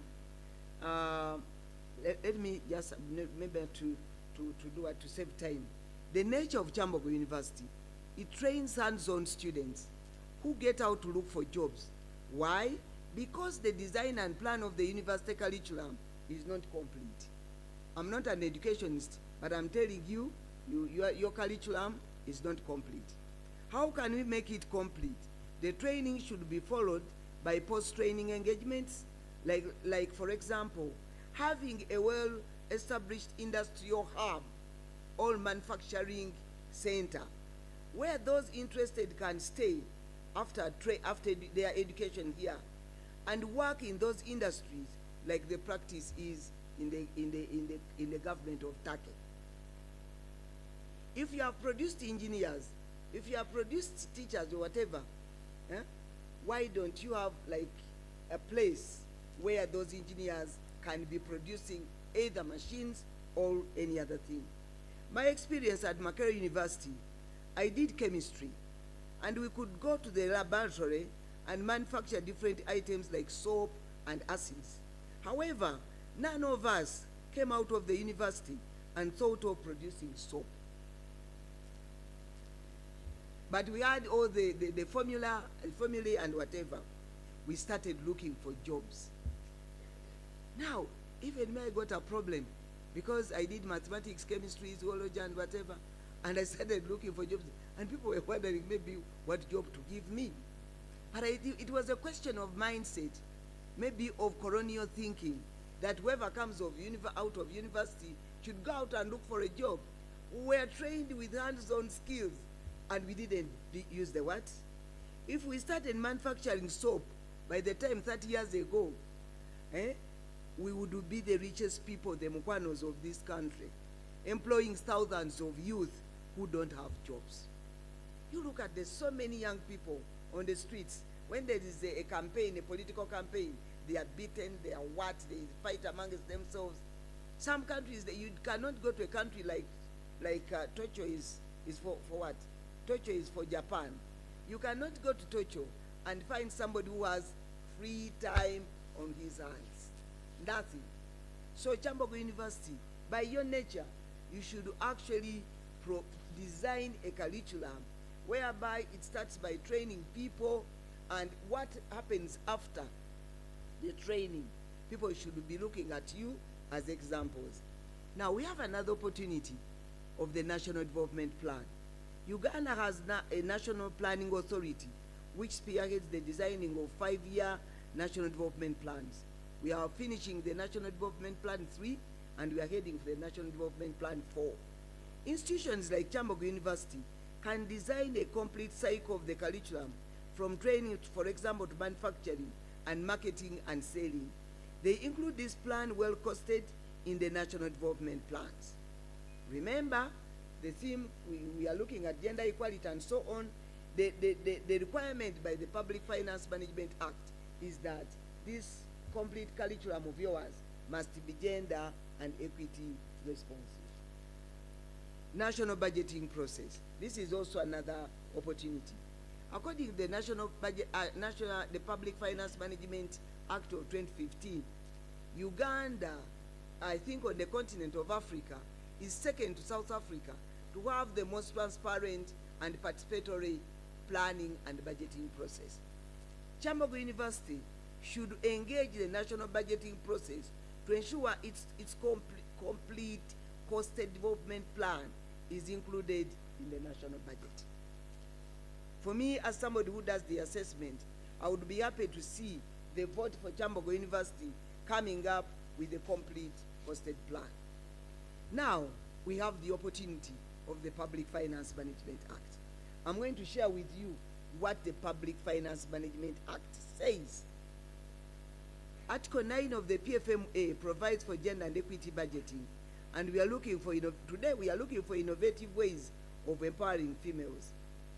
And that's how to realize economic empowerment. It says, each accounting officer, Professor, listen, shall in consultation with the relevant stakeholders, maybe these are the students, prepare a budget framework paper for the vote, the Kyambogo University vote, taking into account balanced development, gender and equity responsiveness, and shall submit the budget framework paper to the minister. Maybe for you, submit to the Minister of Education. Then for purposes of subsection 1, each accounting officer shall prepare and submit a budget framework paper by 15th November of the financial year preceding the financial year to which the budget framework paper relates. So it should not be late. The minister shall, for each financial year, prepare a budget framework paper which shall be consistent with the National Development Plan and with the Charter of Fiscal Responsibility. Now, I take you back. Your completed curriculum should feature in the National Development Plan. The budget framework paper shall be in the format that is Schedule 3. The minister shall, with the approval of Cabinet, submit the budget framework paper in which we can accept action towards gender equality. You know, that one was an addition. The minister shall, in consultation with the Equal Opportunities Commission, issue a certificate of gender and equity compliance. And what is this certificate saying? It should certify that the budget framework paper is gender and equity responsive. Specify measures taken to equalize opportunities for women, men, persons with disabilities, and other marginalized groups. Parliament shall review and approve the budget framework paper by 1st February of the financial year. You know, I was putting this for you to see the dates, the responsible people, if you have finished your complete costed curriculum, who is actually responsible, whom can you follow up to ensure that your plans and actually the budgets are passed. I was just emphasizing that the coming of the certificate of gender and equity compliance was an eye-opener to all actors' involvement that gender and equity issues are not only a preserve for the Ministry of Gender, Labor and Social Development, but it is gender and equity issues cut across all sectors. Be it this university, be it any other, and I thank His Excellency the President for being a #1 supporter of affirmative action. So if today we are looking for innovative ways in which we can accelerate action towards gender equality and economic empowerment of women, particularly in a university setting like Kyambogo, this innovation which I'm telling you is #1. If you can sit here, you design your curriculum as complete as I've proposed, and it gets funded. Professor has told me that Kyambogo University still has 71 acres. Yeah, this is where you can have the industrial hubs. I listened to Dr. Deborah. She was saying that you train in entrepreneurial skills, but after training in entrepreneurial skills, I think you send those people away. But let us have this complete thing. Let us, use the 71 acres to organize exhibitions like the ones which happen every year in China. China, what is the capital? Beijing. There's another one. Maybe the commercial one. So they design exhibitions every year. Kyambogo University can also host that and organize exhibitions where you can teach. Other people come to learn from you, or you take your students to other maybe exhibitions like that one of China, so that they can learn skills. You must be producing people who can actually start cottage industries. Because I give you an example. When we had lockup for COVID, people like in China and whatever, and Japan, they continued to produce their whatever. They were producing because they were working from home. So let us have this number one innovation of designing a complete curriculum, the end result of which is getting people who can get employed, or people who can employ themselves. Number two is that the new curriculum. Ministry of Education has come up with a new curriculum. I'm telling you, I have my second boy is in senior 4. But the way he reasons, you know, because the curriculum gives them room not to cram, but to reason, the boy can reason. When actually I was thinking about this paper, she was even contributing better than me. Mom, you see, people are being beaten because they have free time, because they are not engaged, because they don't have skills, because they know, you know, the market is there. And so the reasoning was very high. So if it can be also brought to the university, the new curriculum is very good. That is number 2 innovation. Then number 3 is Musevenomics. Professor, have you heard about this? Musevenomics? President Museveni has come up with a number of ideas.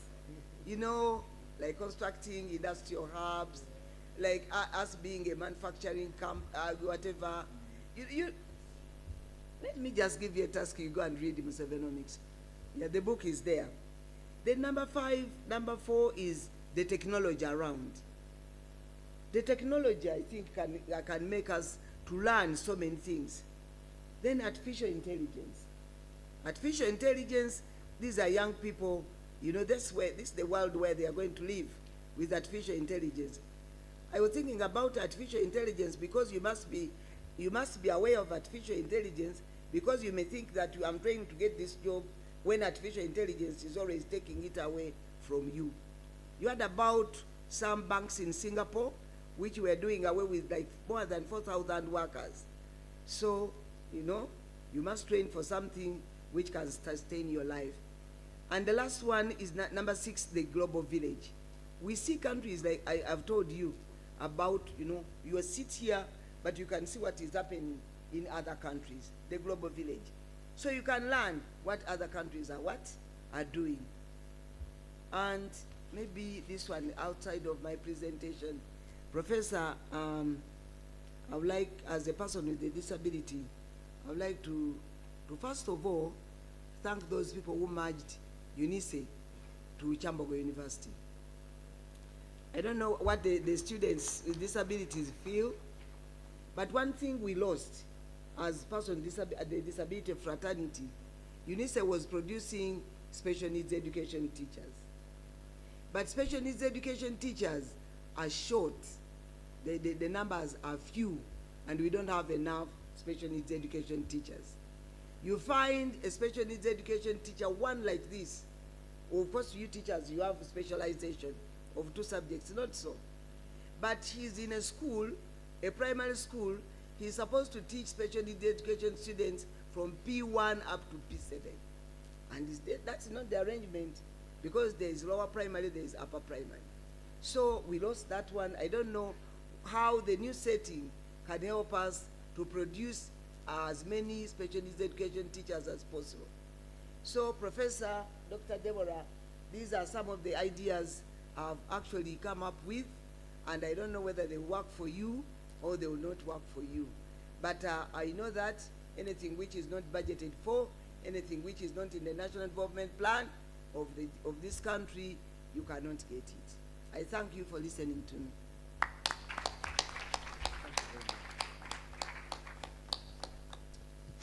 Amazing, amazing keynote address from none other than Honorable Safia. Can we give her a round of applause? Actually, I'm excited that you're addressing the issue of special needs teachers. I did my research. I graduated last year for my master's, and I did my research My research title was Girls' Educational Attainment in Government Primary Schools. And one of the findings that came out of that was exactly that there is insufficiency of special needs teachers in primary schools. And so you find that a number of these students who come to these, let me call them inclusive, they are general public schools, and yet they don't have that special arrangement to take care of the needs of the special children with special needs. So that's very important. It's on my heart. And number two, allow me, Honorable Minister, now that you're here, also note that one of the other issues that came out in my research was high absenteeism among the girl children because of the menstrual cycle, the monthly menstrual cycle. In one school which was doing so well, they had a project where they have a club, a health club, where even the boys participate to make reusable sanitary pads for, like, at the disposal of the girl children in that school. And I was like, wow, why can't we reduplicate this model in other schools? Because 6 out of 10 girls miss school monthly, according to statistics, due to menstrual cycle. So, Honorable Minister, yes, the Baganda senti chewayagali zembazi chibuyaga sude. Now, this is my opportunity to address such issues now that they are coming up even from our keynote speakers. One more round of applause, ladies and gentlemen, to Honorable Safia. Amazing, amazing. It's really going on well, and we are catching up with time so very well. Next on our agenda, we are going to have our chief guest. But before that, we will have our Department of Performing Arts come and make their presentation that they did organize. And later on, I will request humbly the Vice Chancellor to help me invite the chief guest. The Department of Performing Arts, are you there? Yes, meanwhile, DJ, give me some music as they get here.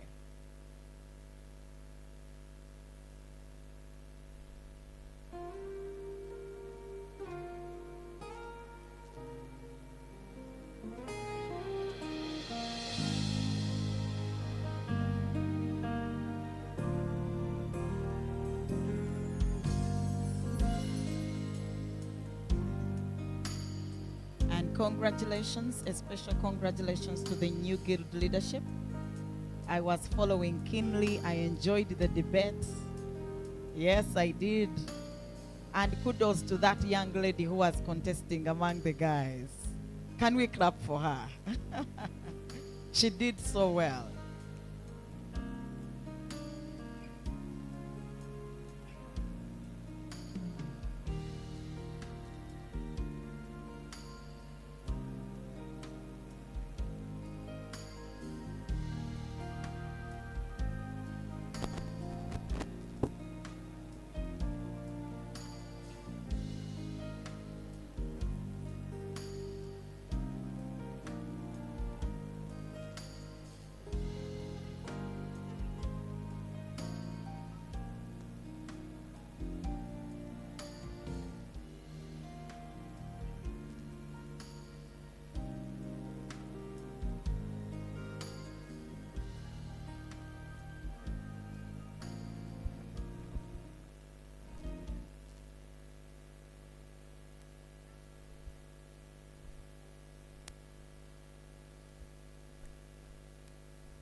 Amazing, amazing.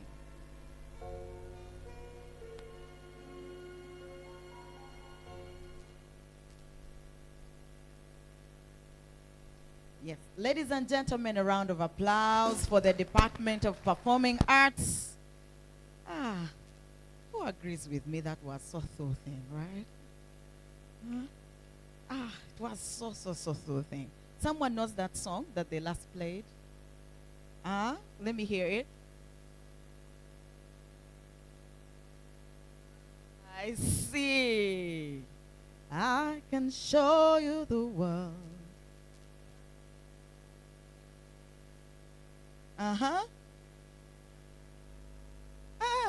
The voices keep reducing and reducing.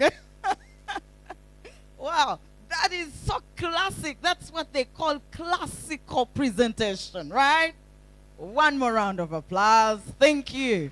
Thank you for the fantastic job that you're doing.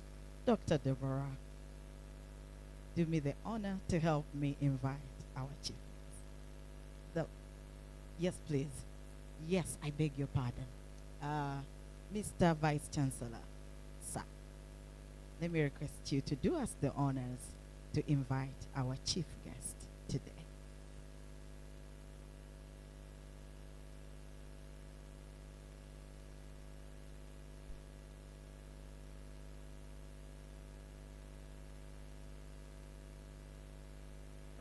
Mine is a simple activity. But first of all, I want to thank the previous speaker. You can see experience. Really hands-on. I don't know whether it is hands-on or brains on. but you do, and things the way they are flowing.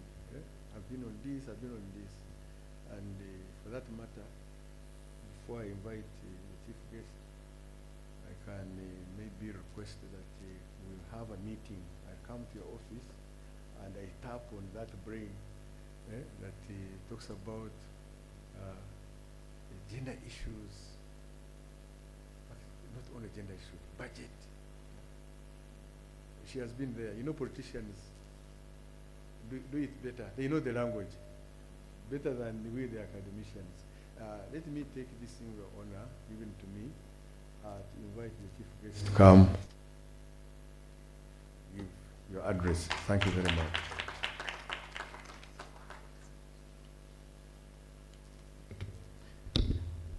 Thank you very much, Honorable Vice Chancellor. First and foremost, good afternoon, ladies and gentlemen. Good afternoon, ladies and gentlemen.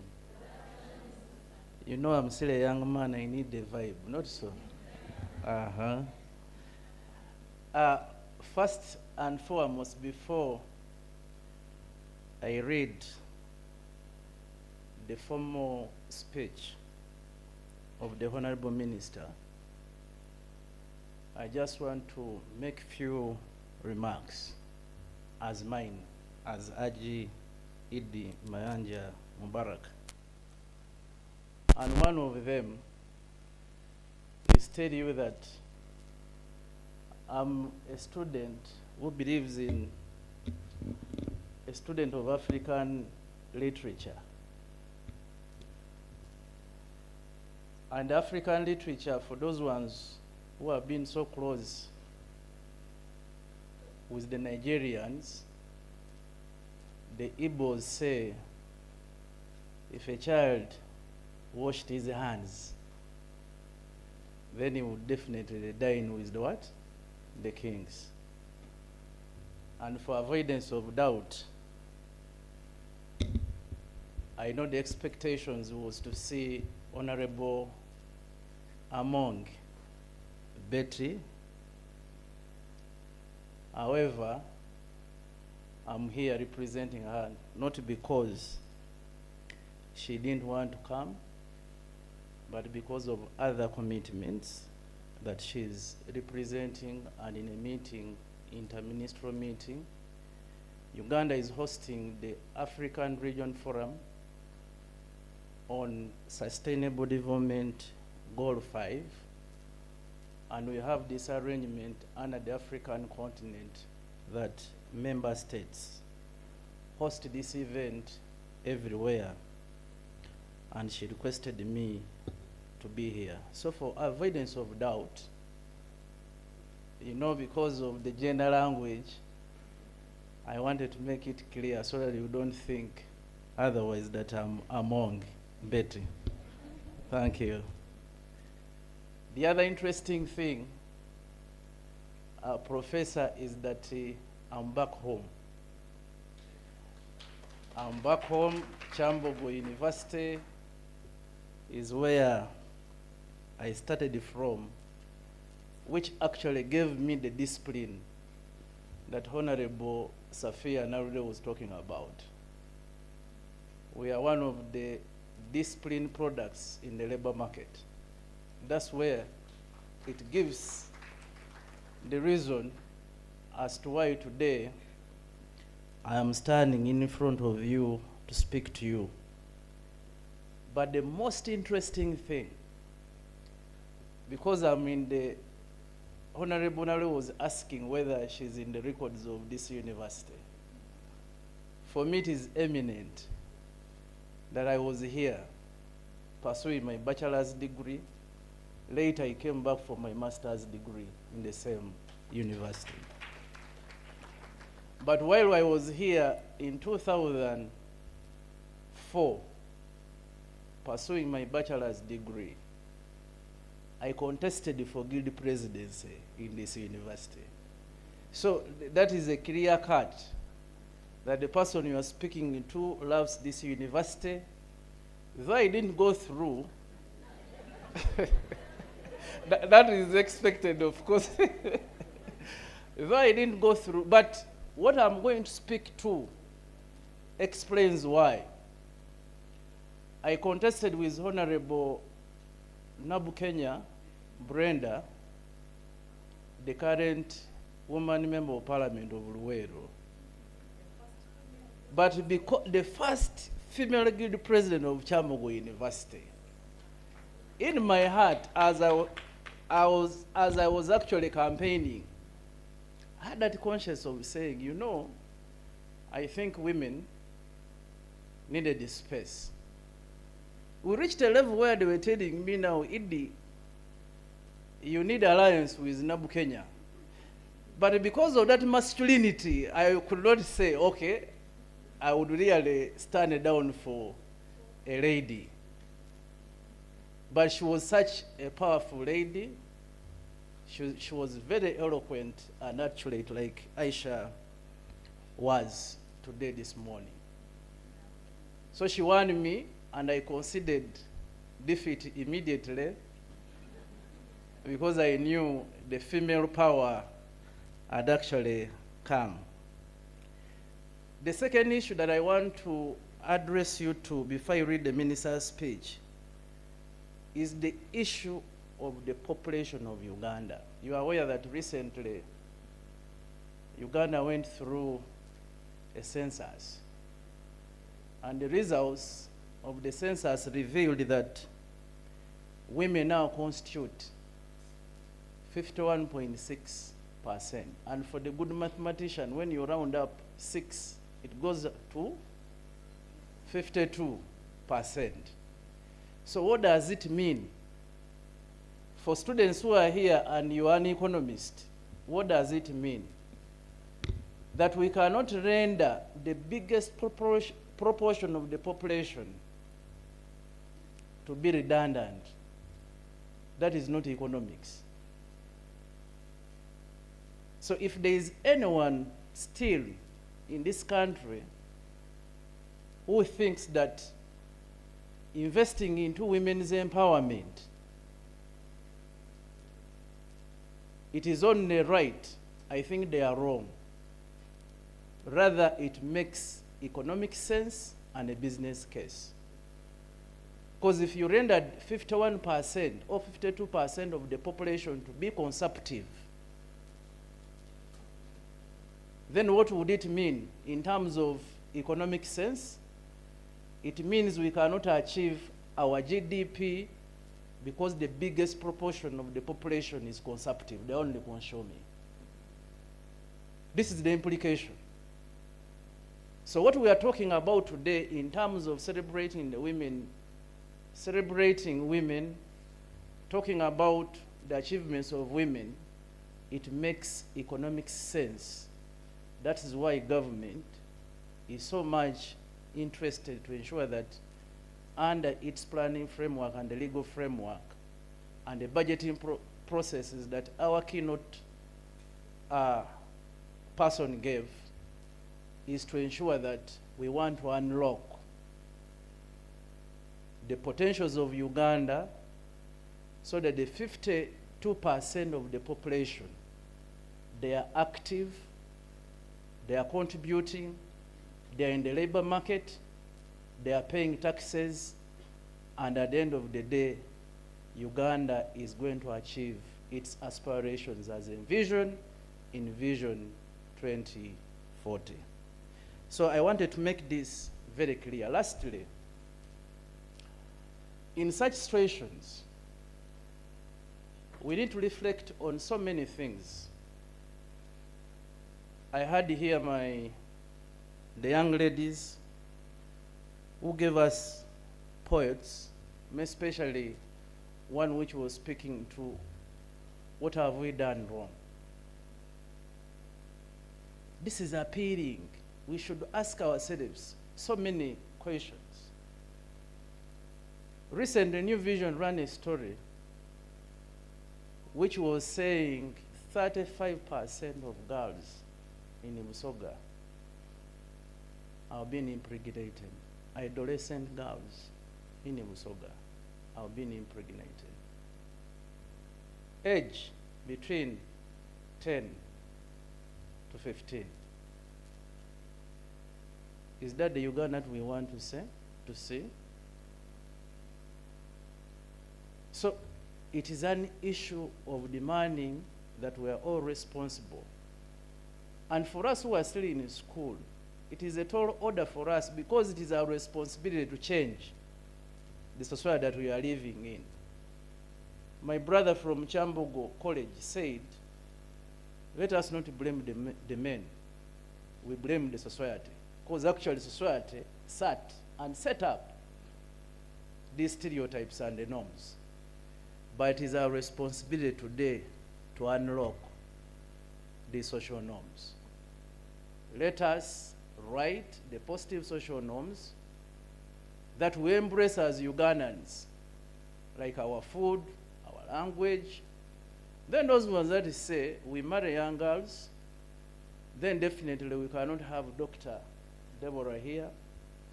We cannot have Honorable Narule there. You cannot have my friend Doctor from Makerere University, the Director of Gender Mainstream Makerere University. Never.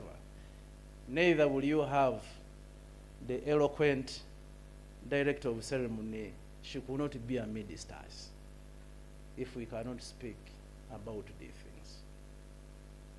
Lastly, I was in one of the conferences recently on access, women's access to land rights.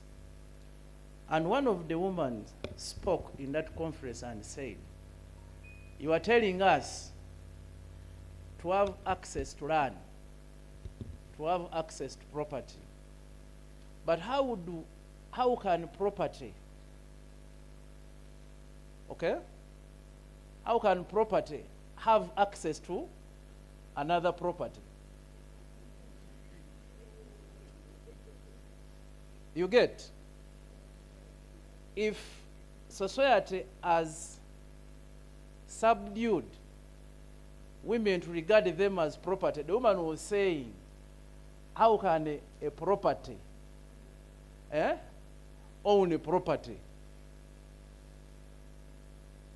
And these are very teasing statements that people are living in apathy, people are apathetic, and it's the role of academia, the role of you students who are getting out of universities, the professors that are here, to ensure that we are changing what society is today, and we expect the best.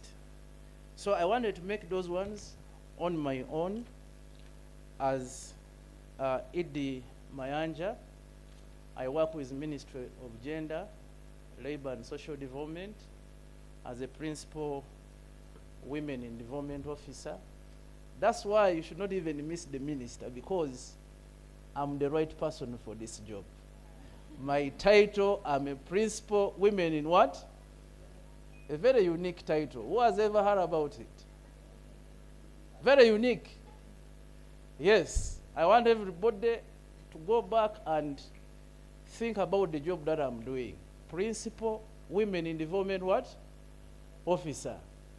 But I want to assure you, I've enjoyed this portfolio. I've done it with passion, and I've made myself a role model. Why? For the reasons that I've told you when we started. Let me read the minister's statement.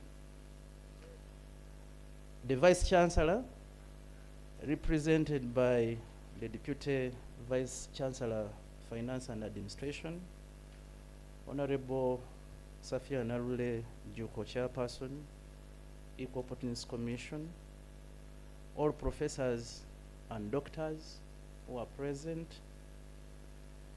Head Gender Mainstreaming Unit, Director here, Madam Deborah, all the teaching and non-teaching staff, the guild leaders, students, especially Midi Stars Nabisunsa and Kyambogo College, distinguished ladies and gentlemen. It gives me pleasure to find you all here this morning. It is now afternoon today as we commemorate the International Women's Day at Kyambogo University under the theme, Accelerating Economic Empowerment of Female Staff and Students by Strengthening Education, Training, and Skills Development at Kyambogo University. I wish to profoundly appreciate the conveners for inviting me to officiate on this auspicious occasion, and in a special way, thank you all for shedding off time to participate in this celebration. Today's celebration is a demonstration of the university's continued commitment in advancing gender equality and women's empowerment in Uganda as a prerequisite for social economic transformation. I want to use the same occasion to sincerely commend the university for taking and pursuing a broader gender agenda by taking definite steps forwards to advance gender equality. The university is recognized for establishing the gender mainstreaming unit with focused gender spatial tailored course units, which has produced professional gurus in gender research and publications, which has influenced policy change related to gender equality and women empowerment. Ladies and gentlemen, as you recall, in 1979, the United Nations declared an International Year, Women's Year, and recognized March 8th as International Women's Day, on which all member states recognize and honor women. The International Women's Day has its origin in the struggle by women for social change and their right to participate on equal terms with men in political, social, and economic processes. It is a global day for celebrating the achievements made on the delivery of gender equality and women's empowerment. The day, therefore, serves as a call for action to accelerate progress towards gender equality and women's empowerment. Uganda declared International Women's Day in 1984. And since then, Uganda has been celebrating this day on annual basis. This year's national celebrations were held on 8th March 2025 at Bukwiri Church of Uganda Primary School, Butemba Town Council, Chankwan's district, under the theme Accelerate Action for Gender Equality. The theme was aligned to the 30th anniversary of the Beijing Declaration Platform for Action since its adoption in 1995 in Beijing, China. Therefore, this presents an opportunity to define strategic and bold measures to accelerate gender equality, taking advantage of the existing opportunities as well as address the existing and emerging challenges. Distinguished guests, although there are some noticeable disruptions caused by impacts of COVID-19 pandemic on different aspects of living, Uganda has remained on course in advancing gender equality and women's empowerment. I wish to note some of the achievements as follows. For instance, Uganda ranks 65th with a score of 0.7 at the global level and 10th at continental level below Rwanda, Namibia, South Africa, Burundi, Zambia, Zimbabwe, Cape Verde, Mozambique, and Madagascar. Uganda has achieved gender balance in pre-primary enrollment with almost 50-50%. I think there is no doubt today that we have achieved the gender parity in education, especially in primary and primary education. We have the same number of children, both female and male, enrolling for primary and pre-primary school. So there is parity. Primary education enrollment has also increased, which is also at parity according to the statistics which is here. For interest of time, we are providing this speech to share, and I think I need this to be shared by all the students, especially in the area of gender studies. It is a good paper for them. The secondary education net enrollment rate stands at 81% and the 83% for girls. This is according to Uganda Bureau of Statistics. Enrollment of girls in business, technical and vocational education, BTVET, increased from 31% to 46%, while female enrollment in tertiary education increased from 43% to 48%, according to the recent census. And this has been confirmed by the Director Gender Mainstreaming, where she says in the last graduation here at the university, girls emerged, they constituted the biggest number, and the best student was a female student. So this affirms that even at the level of parity in terms of enrollment, but also in terms of completion. And this also ties very well with the recent completion and Makerere. Actually, Makerere challenged also the boys or the men, and that is the trajectory in terms of. However, we only think there is a challenge in terms of comparison of the courses they are doing. You may find that women or the female students are more in arts and boys are into science. So the government has significantly increased its focus on the promotion of women's full participation and equal participation in decision making in all areas of public and political professional life.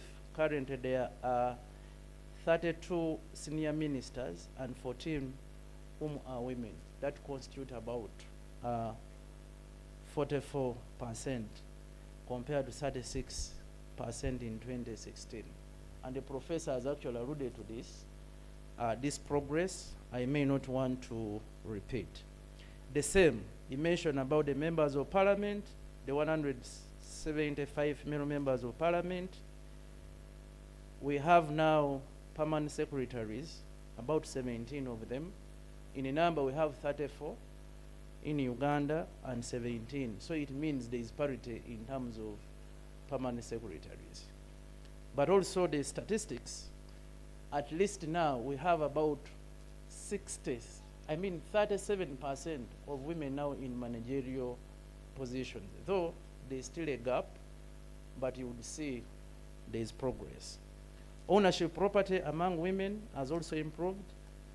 12%, 38% of women own a house compared to 54% of men, while 31% of women own land compared to 48% of men who own land.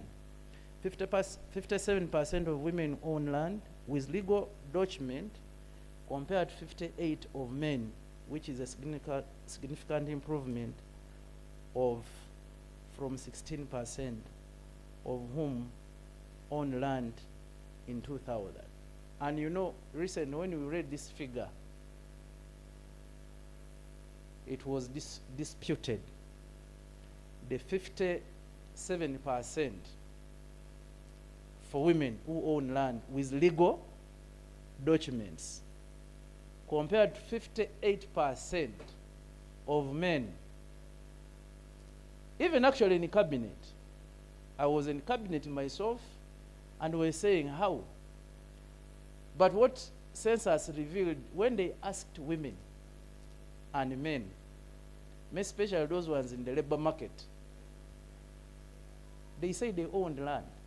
So the difference is that, and this should be noted, that not all also men in Uganda own land with legal documents. Legal. That is the not owning land generally, but with legal. So when you came, for instance, in this university, and you asked these professors, the auditors here who are women, the Dr. Deborah is here, and you asked them, they own land with legal documents, they will definitely tell you yes. Because today, there is no any lady who is in active labor market in gainful employment when she doesn't own land with legal documents. So, census has revealed this. You need to read and affirm. Distinguished guests, ladies and gentlemen, in a bid to foster women economic empowerment, there are quite substantial enabling laws and policies the government of Uganda has mainstreamed agenda and all cross-cutting issues in several legal and policy reforms, and these include. And why the minister was interested to share this is that the theme is looking at women economic empowerment of staff here and the students who are definitely going to get out of this university, and these are some of the opportunities. The Public Procurement and Disposal of Public Assets Amendment Act of 2021 provides for preference schemes under Section 59, subsection A, and reservation of contracts for special interest groups under Section 59B, which gives women, youth, people with disability the opportunity to do business with government. It is now a tall order for any public procurement unit. You are going to be audited to be asked how many businesses you have given to people with disability, women, and young people. So I want to encourage you, the young people, the professors that are here, this is a reserve. And the public procurement where I sit, I have opportunity to sit in the contracts committee of the Ministry of Gender, Labor and Social Development. We don't see women. Doctor from Makere, we aren't seeing women coming for these businesses. But there is a reserve. So what does it tell us, especially the young women who are getting out of the universities? This is an area where you must put your energies to ensure that you make up companies and you start doing business with government. The Labor Disputes Arbitration and Settlement Amendment Act of 2021 has increased the powers of industrial court to summon and administer oath and witnesses and included administer oath to witnesses and included representatives of employers and workers as the court members. Why this is that there has been a number of labor disputes. And the gender journey, they will tell you, Dr. Deborah here will tell you, Dr. there will tell you from Makerere, that the struggles that we are having is either people are working, they're not being paid. So we are strengthening this to ensure that the labor market is gainful. No one should eat your energy. That's why the Labor Dispute Amendment Act was put in place. Then the National Social Security Amendment Act of 2022, it expands coverage of all workers, provides for voluntary contribution by workers, and allows mid-term access to benefits to workers. And why it is an opportunity is that we think in the mid-term, if you accessed your savings, then for you as a lady, as a business thinking woman, you'd access your benefits and start any business other than starting it when you are 60 years. There is a saying that you can never teach an old what? Dog new what? No tricks, never. So you need to start early. The ratification of the ILO, International Labour Organization Convention 190 of 2019 on sexual harassment in the world of work in 2023. The convention has broadened the scope of prevention and control of violence and harassment, and will promote intervention that will support the prevention of violence and harassment, enhance decent work delivery in the country, and increase the labor productivity. She alluded in her remarks, 300 women now are employed in the university. But the issues of sexual harassment, I don't know whether for Kyambogo, because I don't want to put my university in the limelight, but these are issues that are coming up. Sexual harassment not only within staff, but is also going to our students. So by ratifying this convention, it is giving us more impetus to ensure that we have decent work. And the definition of decent work must be a safe space. When you come and you need a promotion, somebody should not masquerade and say, if you don't do this, then a promotion will never come. My friend, Uganda is now becoming very serious on this one. So if you have your serious magazines in somewhere, you better hold them tight. Yeah, and you find one person you put home and say, this is my wife. And the professor actually made it clearly that maybe we will not be here if we didn't have wives at home. So this is the same encouragement. Let us not disturb people who are coming here to seek for jobs to work. Let us treat them as colleagues.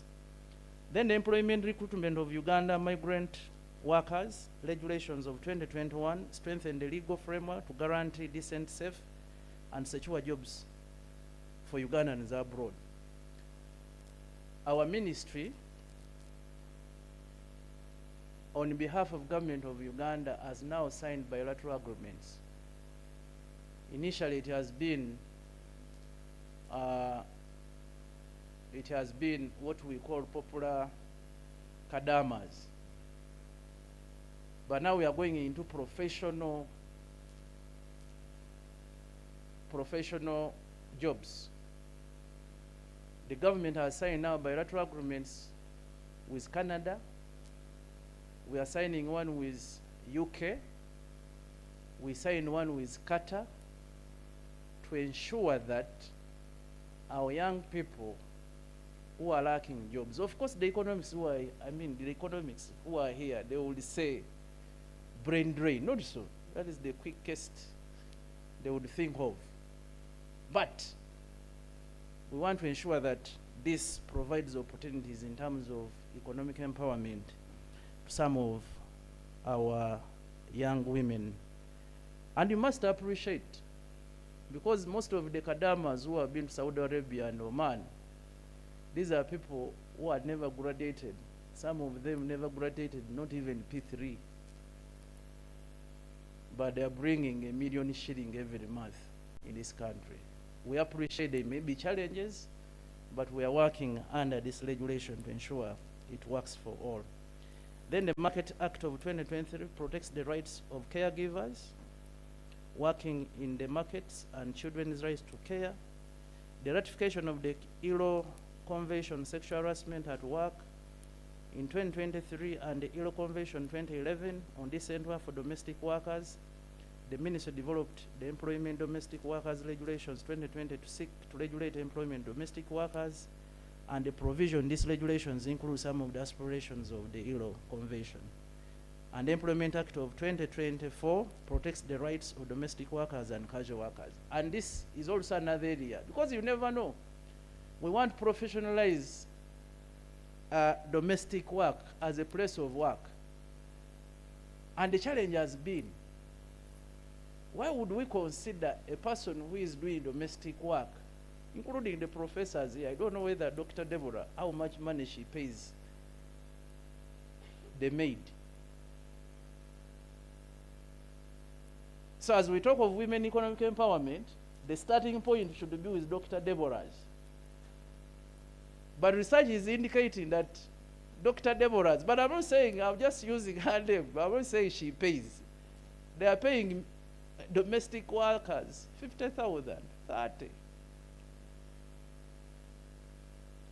But that is a very big area where other countries have actually invested, and people are employed as domestic workers, as a profession. So these regulations, we want to ensure that it is helping us to ensure that we make a home, a safe space for a maid, the so-called maid, to flourish, and she also earns money. And today, surprisingly, it may not be for the dropouts, but if you professionalize that area of child care, then it means even professions with degrees would embrace it and would join it, because it is a safe space, it has money, and everybody would want to join. Ladies and gentlemen, allow me share some of the special programs promote economic empowerment of women, youth, and persons with disabilities. One of them is the Joint Youth Livelihood Program and Women Entrepreneurship Program, the so-called UWEP. This is an opportunity. If you are here and you are getting out of the university, government is giving you a soft loan under the Youth Livelihood Program. When I started working from Paris before I joined the Ministry of Gender. You get a fresh graduate from university, they are given 15 million shillings. Professor, the first thing they do is to buy clothes. Nice clothes, they are going to club, they say. So what Honorable Narule was actually telling us, we need skills on, let us be practical. How do you get a capital of 15 million as a graduate? And the first thing you do is to buy nice clothes. Have you passed through university here? And for me, I've seen this practically. I'm a practicing office of government. You go and assess, even people relocate. If he's in Palisa, you find them now in slums here in Kampala, because they have run away from the burden of returning the money to government, because it is a revolving, other people should get. There's this Uganda Women Entrepreneurship Program. It's giving women cheap credit. So we expect that as you are getting out of university, this is an area that you should take advantage of. And then the parish development model, of course, this targets the people outside the money economy, the 39%, which I doubt that some of you who are here belong in that category. Huh? Aren't you planned kids? So you may not belong in the PDM. However, you have the responsibility, especially for those ones who are getting out. But even when you're not getting out, because the curriculum has been changed, to go and do, I mean, it is practical. If you see now the articulation of the Aishas, people who have spoken to us this morning, you would see now that there is now articulation. People, children are now practical. We are not just cramming, then replicating on paper. So what does it mean? You can't be in a society where you think you're a planned kid when other people are going hungry and you are happy. Now I want to assure you what will happen. In the public sector economics, which I did, there is what they call the tragedy of the common. That if there is a sort of problem and you are aloof of addressing it, then the tragedy of commons will catch up with you. And the tragedy of the commons affects everybody. That's why in the recent here in Kampala, here in Northern Bypass, they were pulling us out of the vehicle. Somebody comes and says, "Va motoka yange."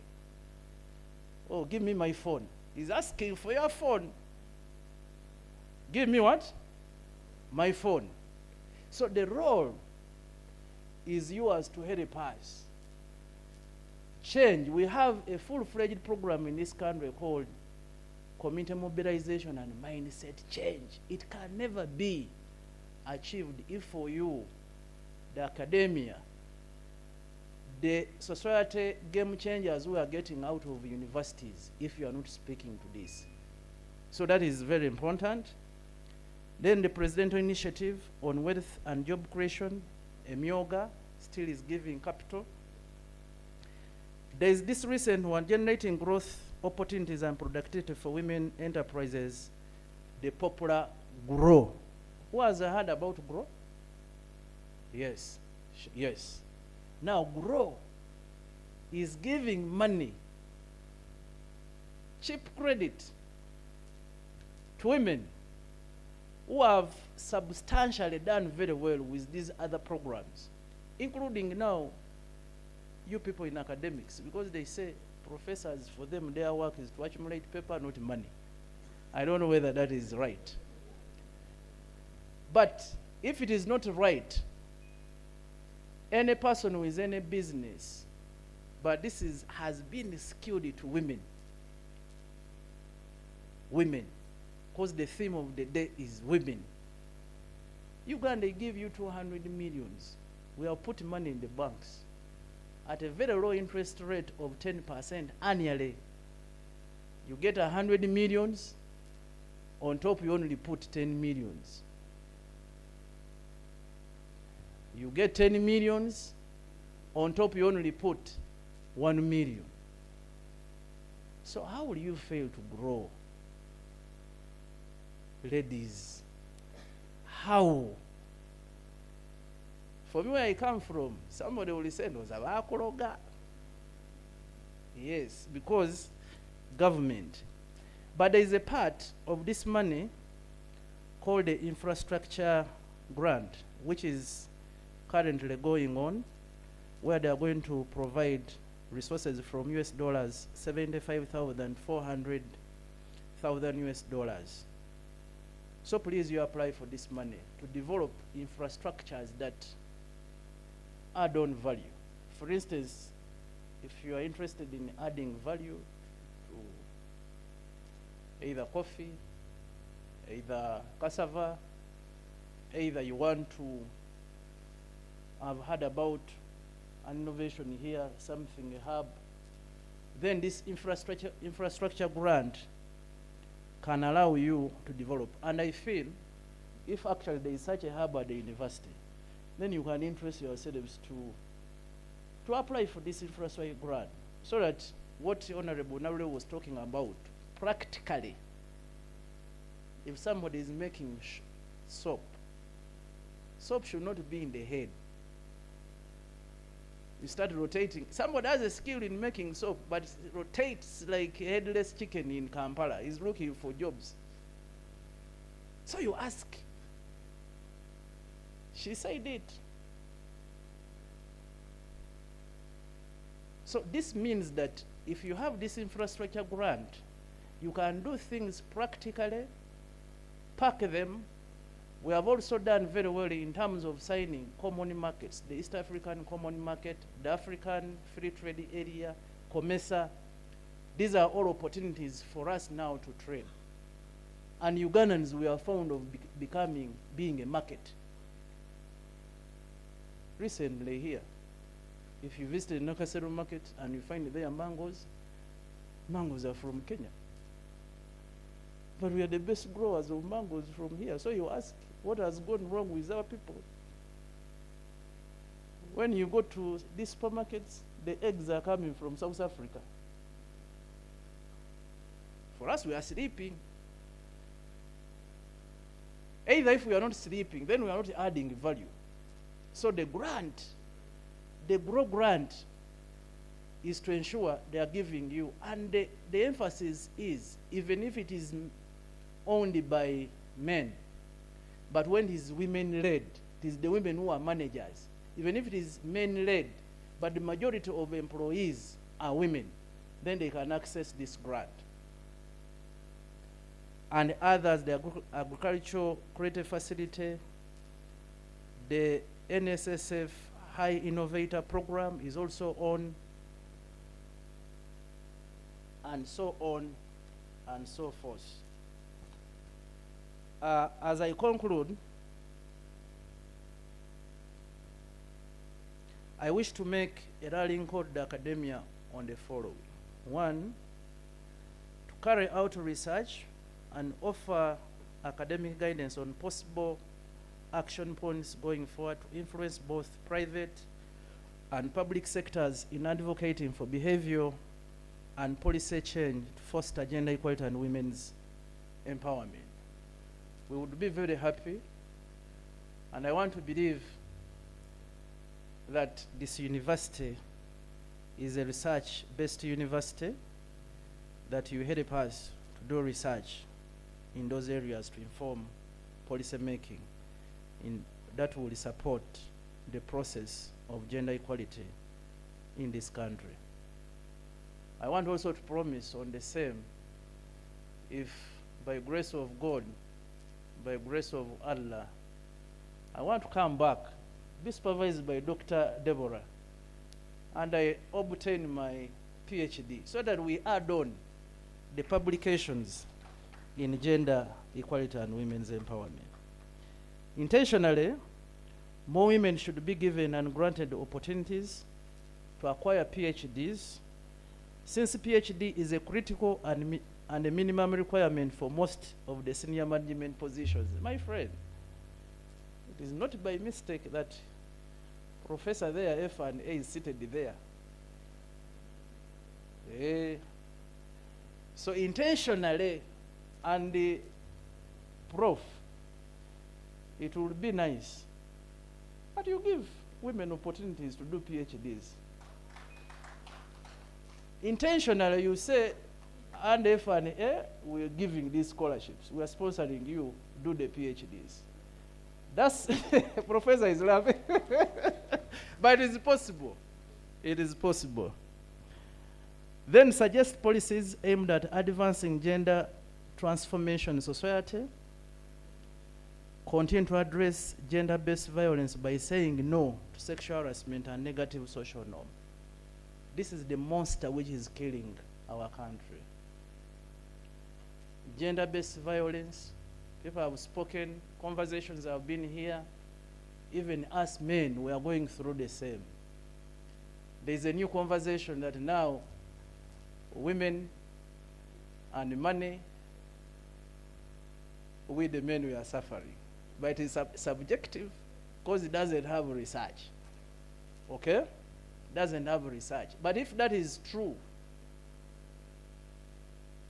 gender equality, the first benefits, they are seen at household level. And where we have actually benchmarked, like in Europe. I was in Norway 2 years ago. Norway, a husband and wife will sit and draw up a work plan for the year. Say, this is our collection of revenue. So we are planning for holidays, children's school fees, feeding, and all this. But in Africa and in Uganda, women say ya chikazi ya chikazi.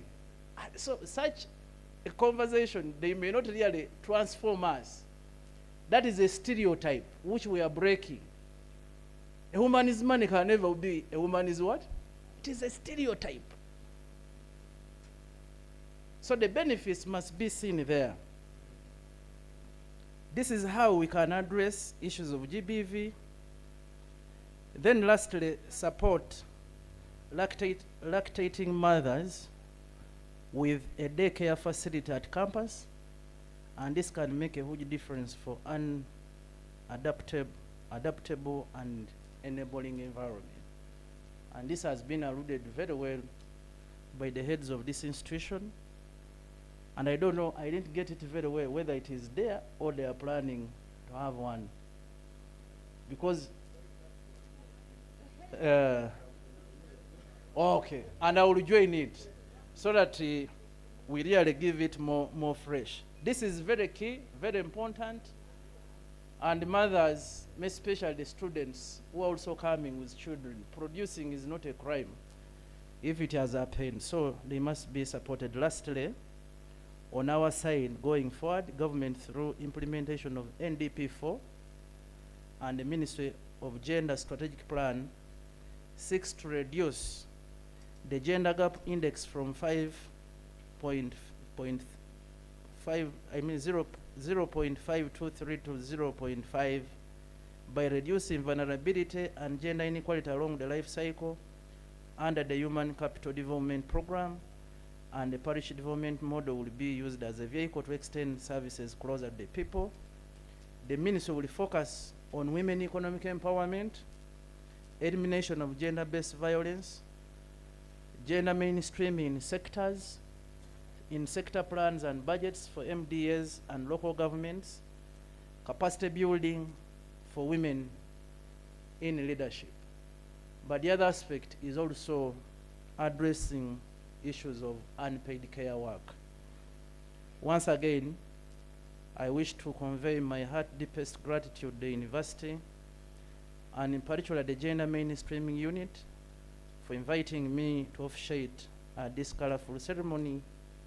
And in a special way, I want to appreciate the keynote speaker, Honorable Safia Narule, for your valuable and unique insights you have shared with us this morning. I think she deserves a round of applause. I therefore wish you a happy and joyful Women's Day here at Kyambogo University. I thank you all. Honorable Among Ongom, Minister of Gender, Labor and Social Development. I've also enjoyed this docket for these few hours, so you should congratulate me. Thank you. Amazing. Wow. Thank you so much, our dear Honorable Minister, who has ably represented Honorable Minister Among for those amazing, timely, you have elucidated so well to our theme with all the opportunities that he was showing us that are available. Because, I'm so much, I love reading the holy books, and I read the Bible so much. And it says in Hosea 6 that lack of ignorance. Anyone knows that? Lack of ignorance people perish. Without knowledge, people perish. But another version says that with ignorance, people do what? Perish. So thank you so much for educating us and highlighting those opportunities and honoring this honorable event. A round of applause, ladies and gentlemen. Yes, and now that you are talking about supporting the Student Center, we have a dinner, an alumni dinner tomorrow at Hotel Africana. Dr. Judith was here. Humbly, if you are on your schedule, we would be glad to have you. And if not, I know that we will get to your office. And we continue engaging and discussing in how we can better the welfare of women and girls or female students at Kyambogo University. Thank you very much once again. Yes, so right now we are in the genesis of the revelation. We are concluding our amazing event, and indeed, I must say that in my office this side, I have enjoyed you. I have enjoyed you. You have been an amazing audience, and special appreciation to our Vice Chancellor for honoring this event.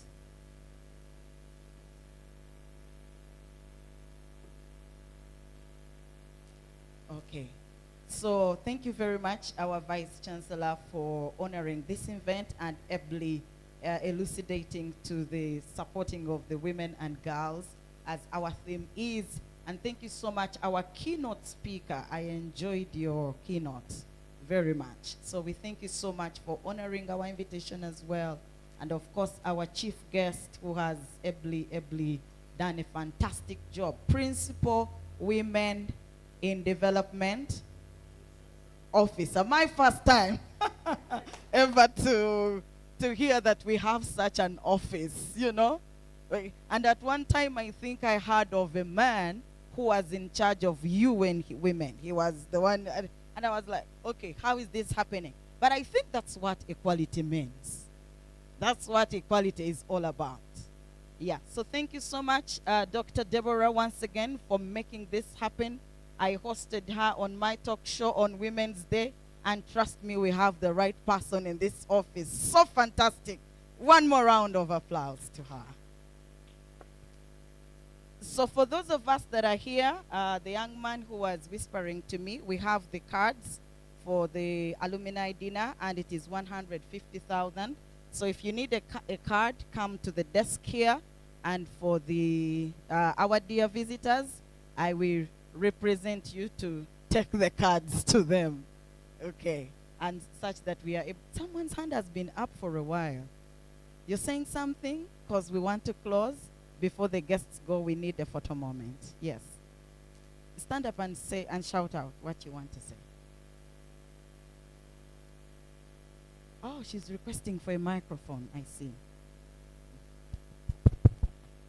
Yes, we quickly will be able, after her, we'll have a photo moment before our guests depart, and then we will have the anthems, then the photo moment, and then we close. My Yes. apologies for interrupting. Yes. I am Mayo Alma, a student of Kyambogo University from the Faculty of Special Needs and Rehabilitation. I would first like to thank the organizers of this wonderful event and all the speakers. Thank you very much for all you've shared with us. One thing I would like to say, I don't know if it fits into our theme for that day, but a while ago I was listening to Michelle Obama, and she said, we as women do not have the privilege of being against each other. Because we as women already face so many challenges presented to us just by the society.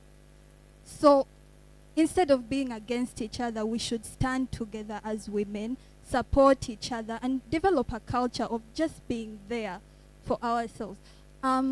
This event is truly beautiful because where society refuses to recognize us and our achievements, it's very beautiful for us to come together as women and celebrate each other. Right. Yes. So That's what I wanted to share. Thank you so much. Oh, yeah. Amazing, amazing. One of the rights that was mentioned was freedom of what? Freedom of speech and right to access of information. So right here, right now, I love the fact that she insisted to say her comment because it's important, women supporting women. Probably we can have a project, something like dropped in my mind, Doctor, we will talk more about that. So cameras, all cameras ready? All cameras ready? We want to have a photo moment. You take this table, and then after I will request, I think, the staff present and the guild present to also join. Will they be seen? Yeah, they will be. They will stand besides. Okay?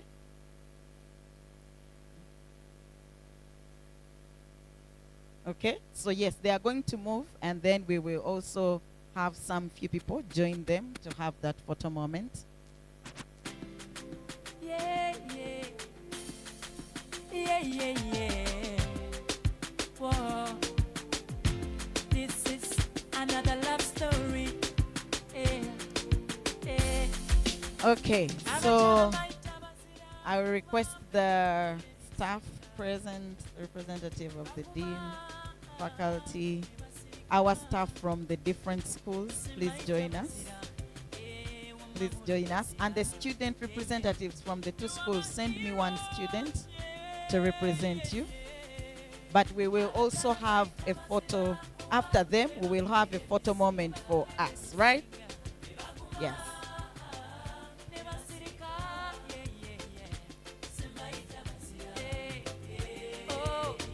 Yes, please, let's come. Let's do it. My dear Dr. Uzobia, please come and join us for this photo moment.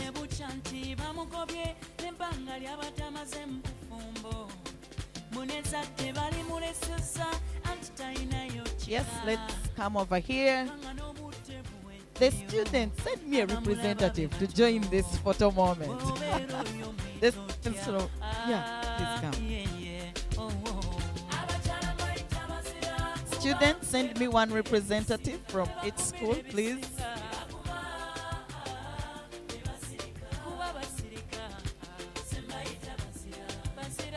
Okay.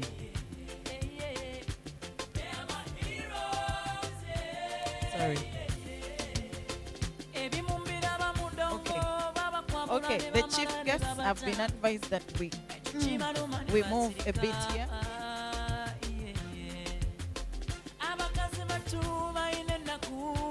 Okay, let's take the pictures. Let's take the pictures.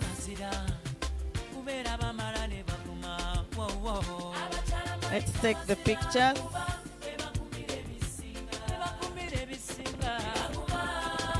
Okay. People on camera, I'm giving you only 30 seconds such that we finish this. 30 seconds.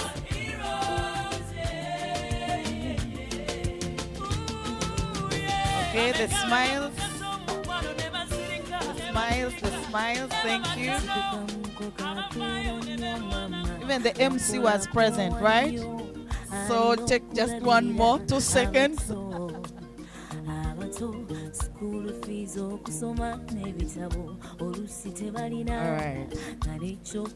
All right, thank you. Thank you so much. And our guests, please don't go. There's a lady who is going to usher you for a meal over there, Donam. So much welcome. Kyambogo College, Nabisunsa. Can we take some? Hey, camera, where are you going? Camera, at least let me have some cameras to take some photos. Oh, you want them to come this side? Okay, I see that. The people who did the poems, the minister would like to have a photo moment with you. Kyambogo and the people who did the poems. And then after that, we will stand and they take a whole big picture for all of us. There is another lady still coming. Kyambogo College, please make it fast.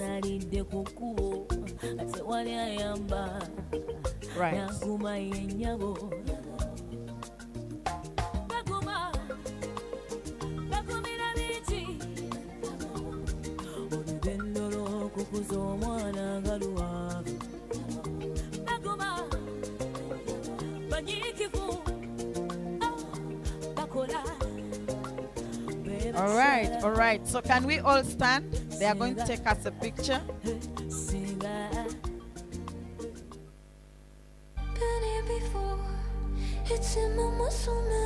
Let's stand. I recognize you, there is something in your eyes.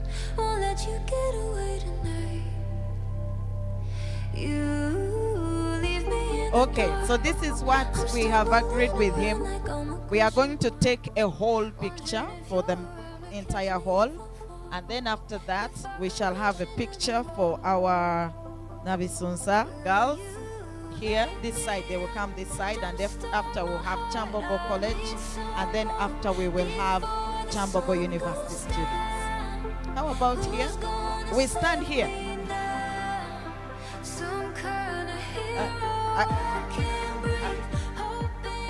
Yeah. Some can come and okay. All right. So can we do that? Let's do that very fast. After don't go away. Let's do our anthems and we close. Okay, you're done with that? Okay, for purposes of all of you not going out, DJ, let's do the anthems and then we continue with the picture moments. Let's do the anthems, please. Let's stand up on our feet. Let's do the anthems.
Afrika Mashariki, tuwezeshe kuishi kwa amani, tutimize na malengo yetu. Jumuiya yetu sote tuilinde, tuajibike, tuimarike, umoja wetu ni nguzo yetu. Idumu jumuiya yetu.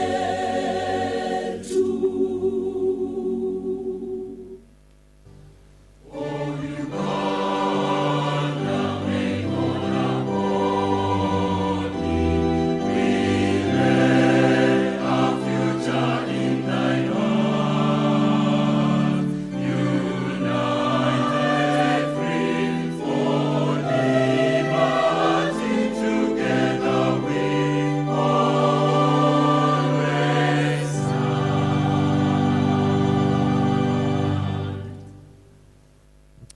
Thank you very much. God bless you all. Thank you for making it a point to come and celebrate with us.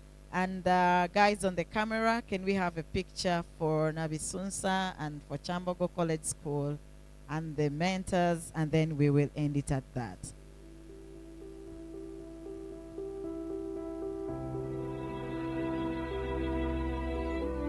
Okay, someone, you left your book behind. If this is you, I see it has an attendance form as well. If this is you, please find it here. Okay, Nabisunsa is here. Thought I found a way, yeah, but you never go away. So I guess I gotta stay now. Oh, I hope someday I'll make it out of there, even if it takes all night. Oh, I may just need a place to hide, but I can't find one there when I feel alive outside. I can't find my fear. Okay. Great, great. Hey, I was coming for a selfie. The way, we will see. Oh my, yeah, you're representing the bond. Welcome home. Okay, Kyambogo College, come. Kyambogo College, please come. Something's on my mind. Always in my head. Kyambogo College School, please come. The mentors not with the Kyambogo University students, we will also have a picture.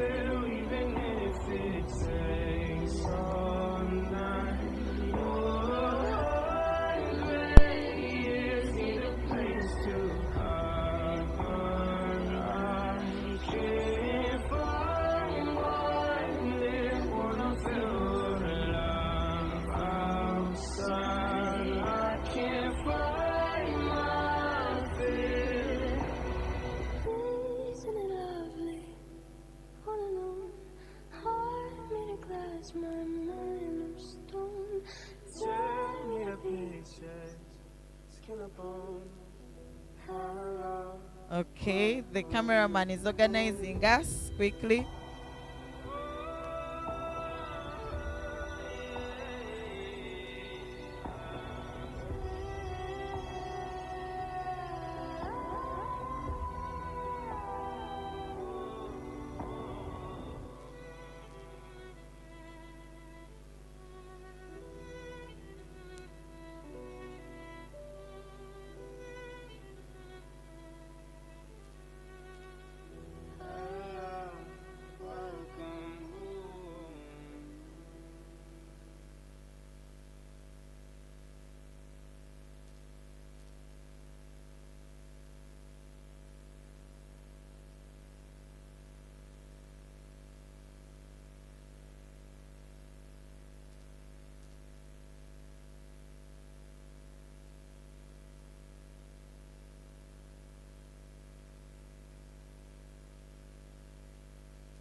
The mentors and the Kyambogo University students, let's come. Let's take our picture now.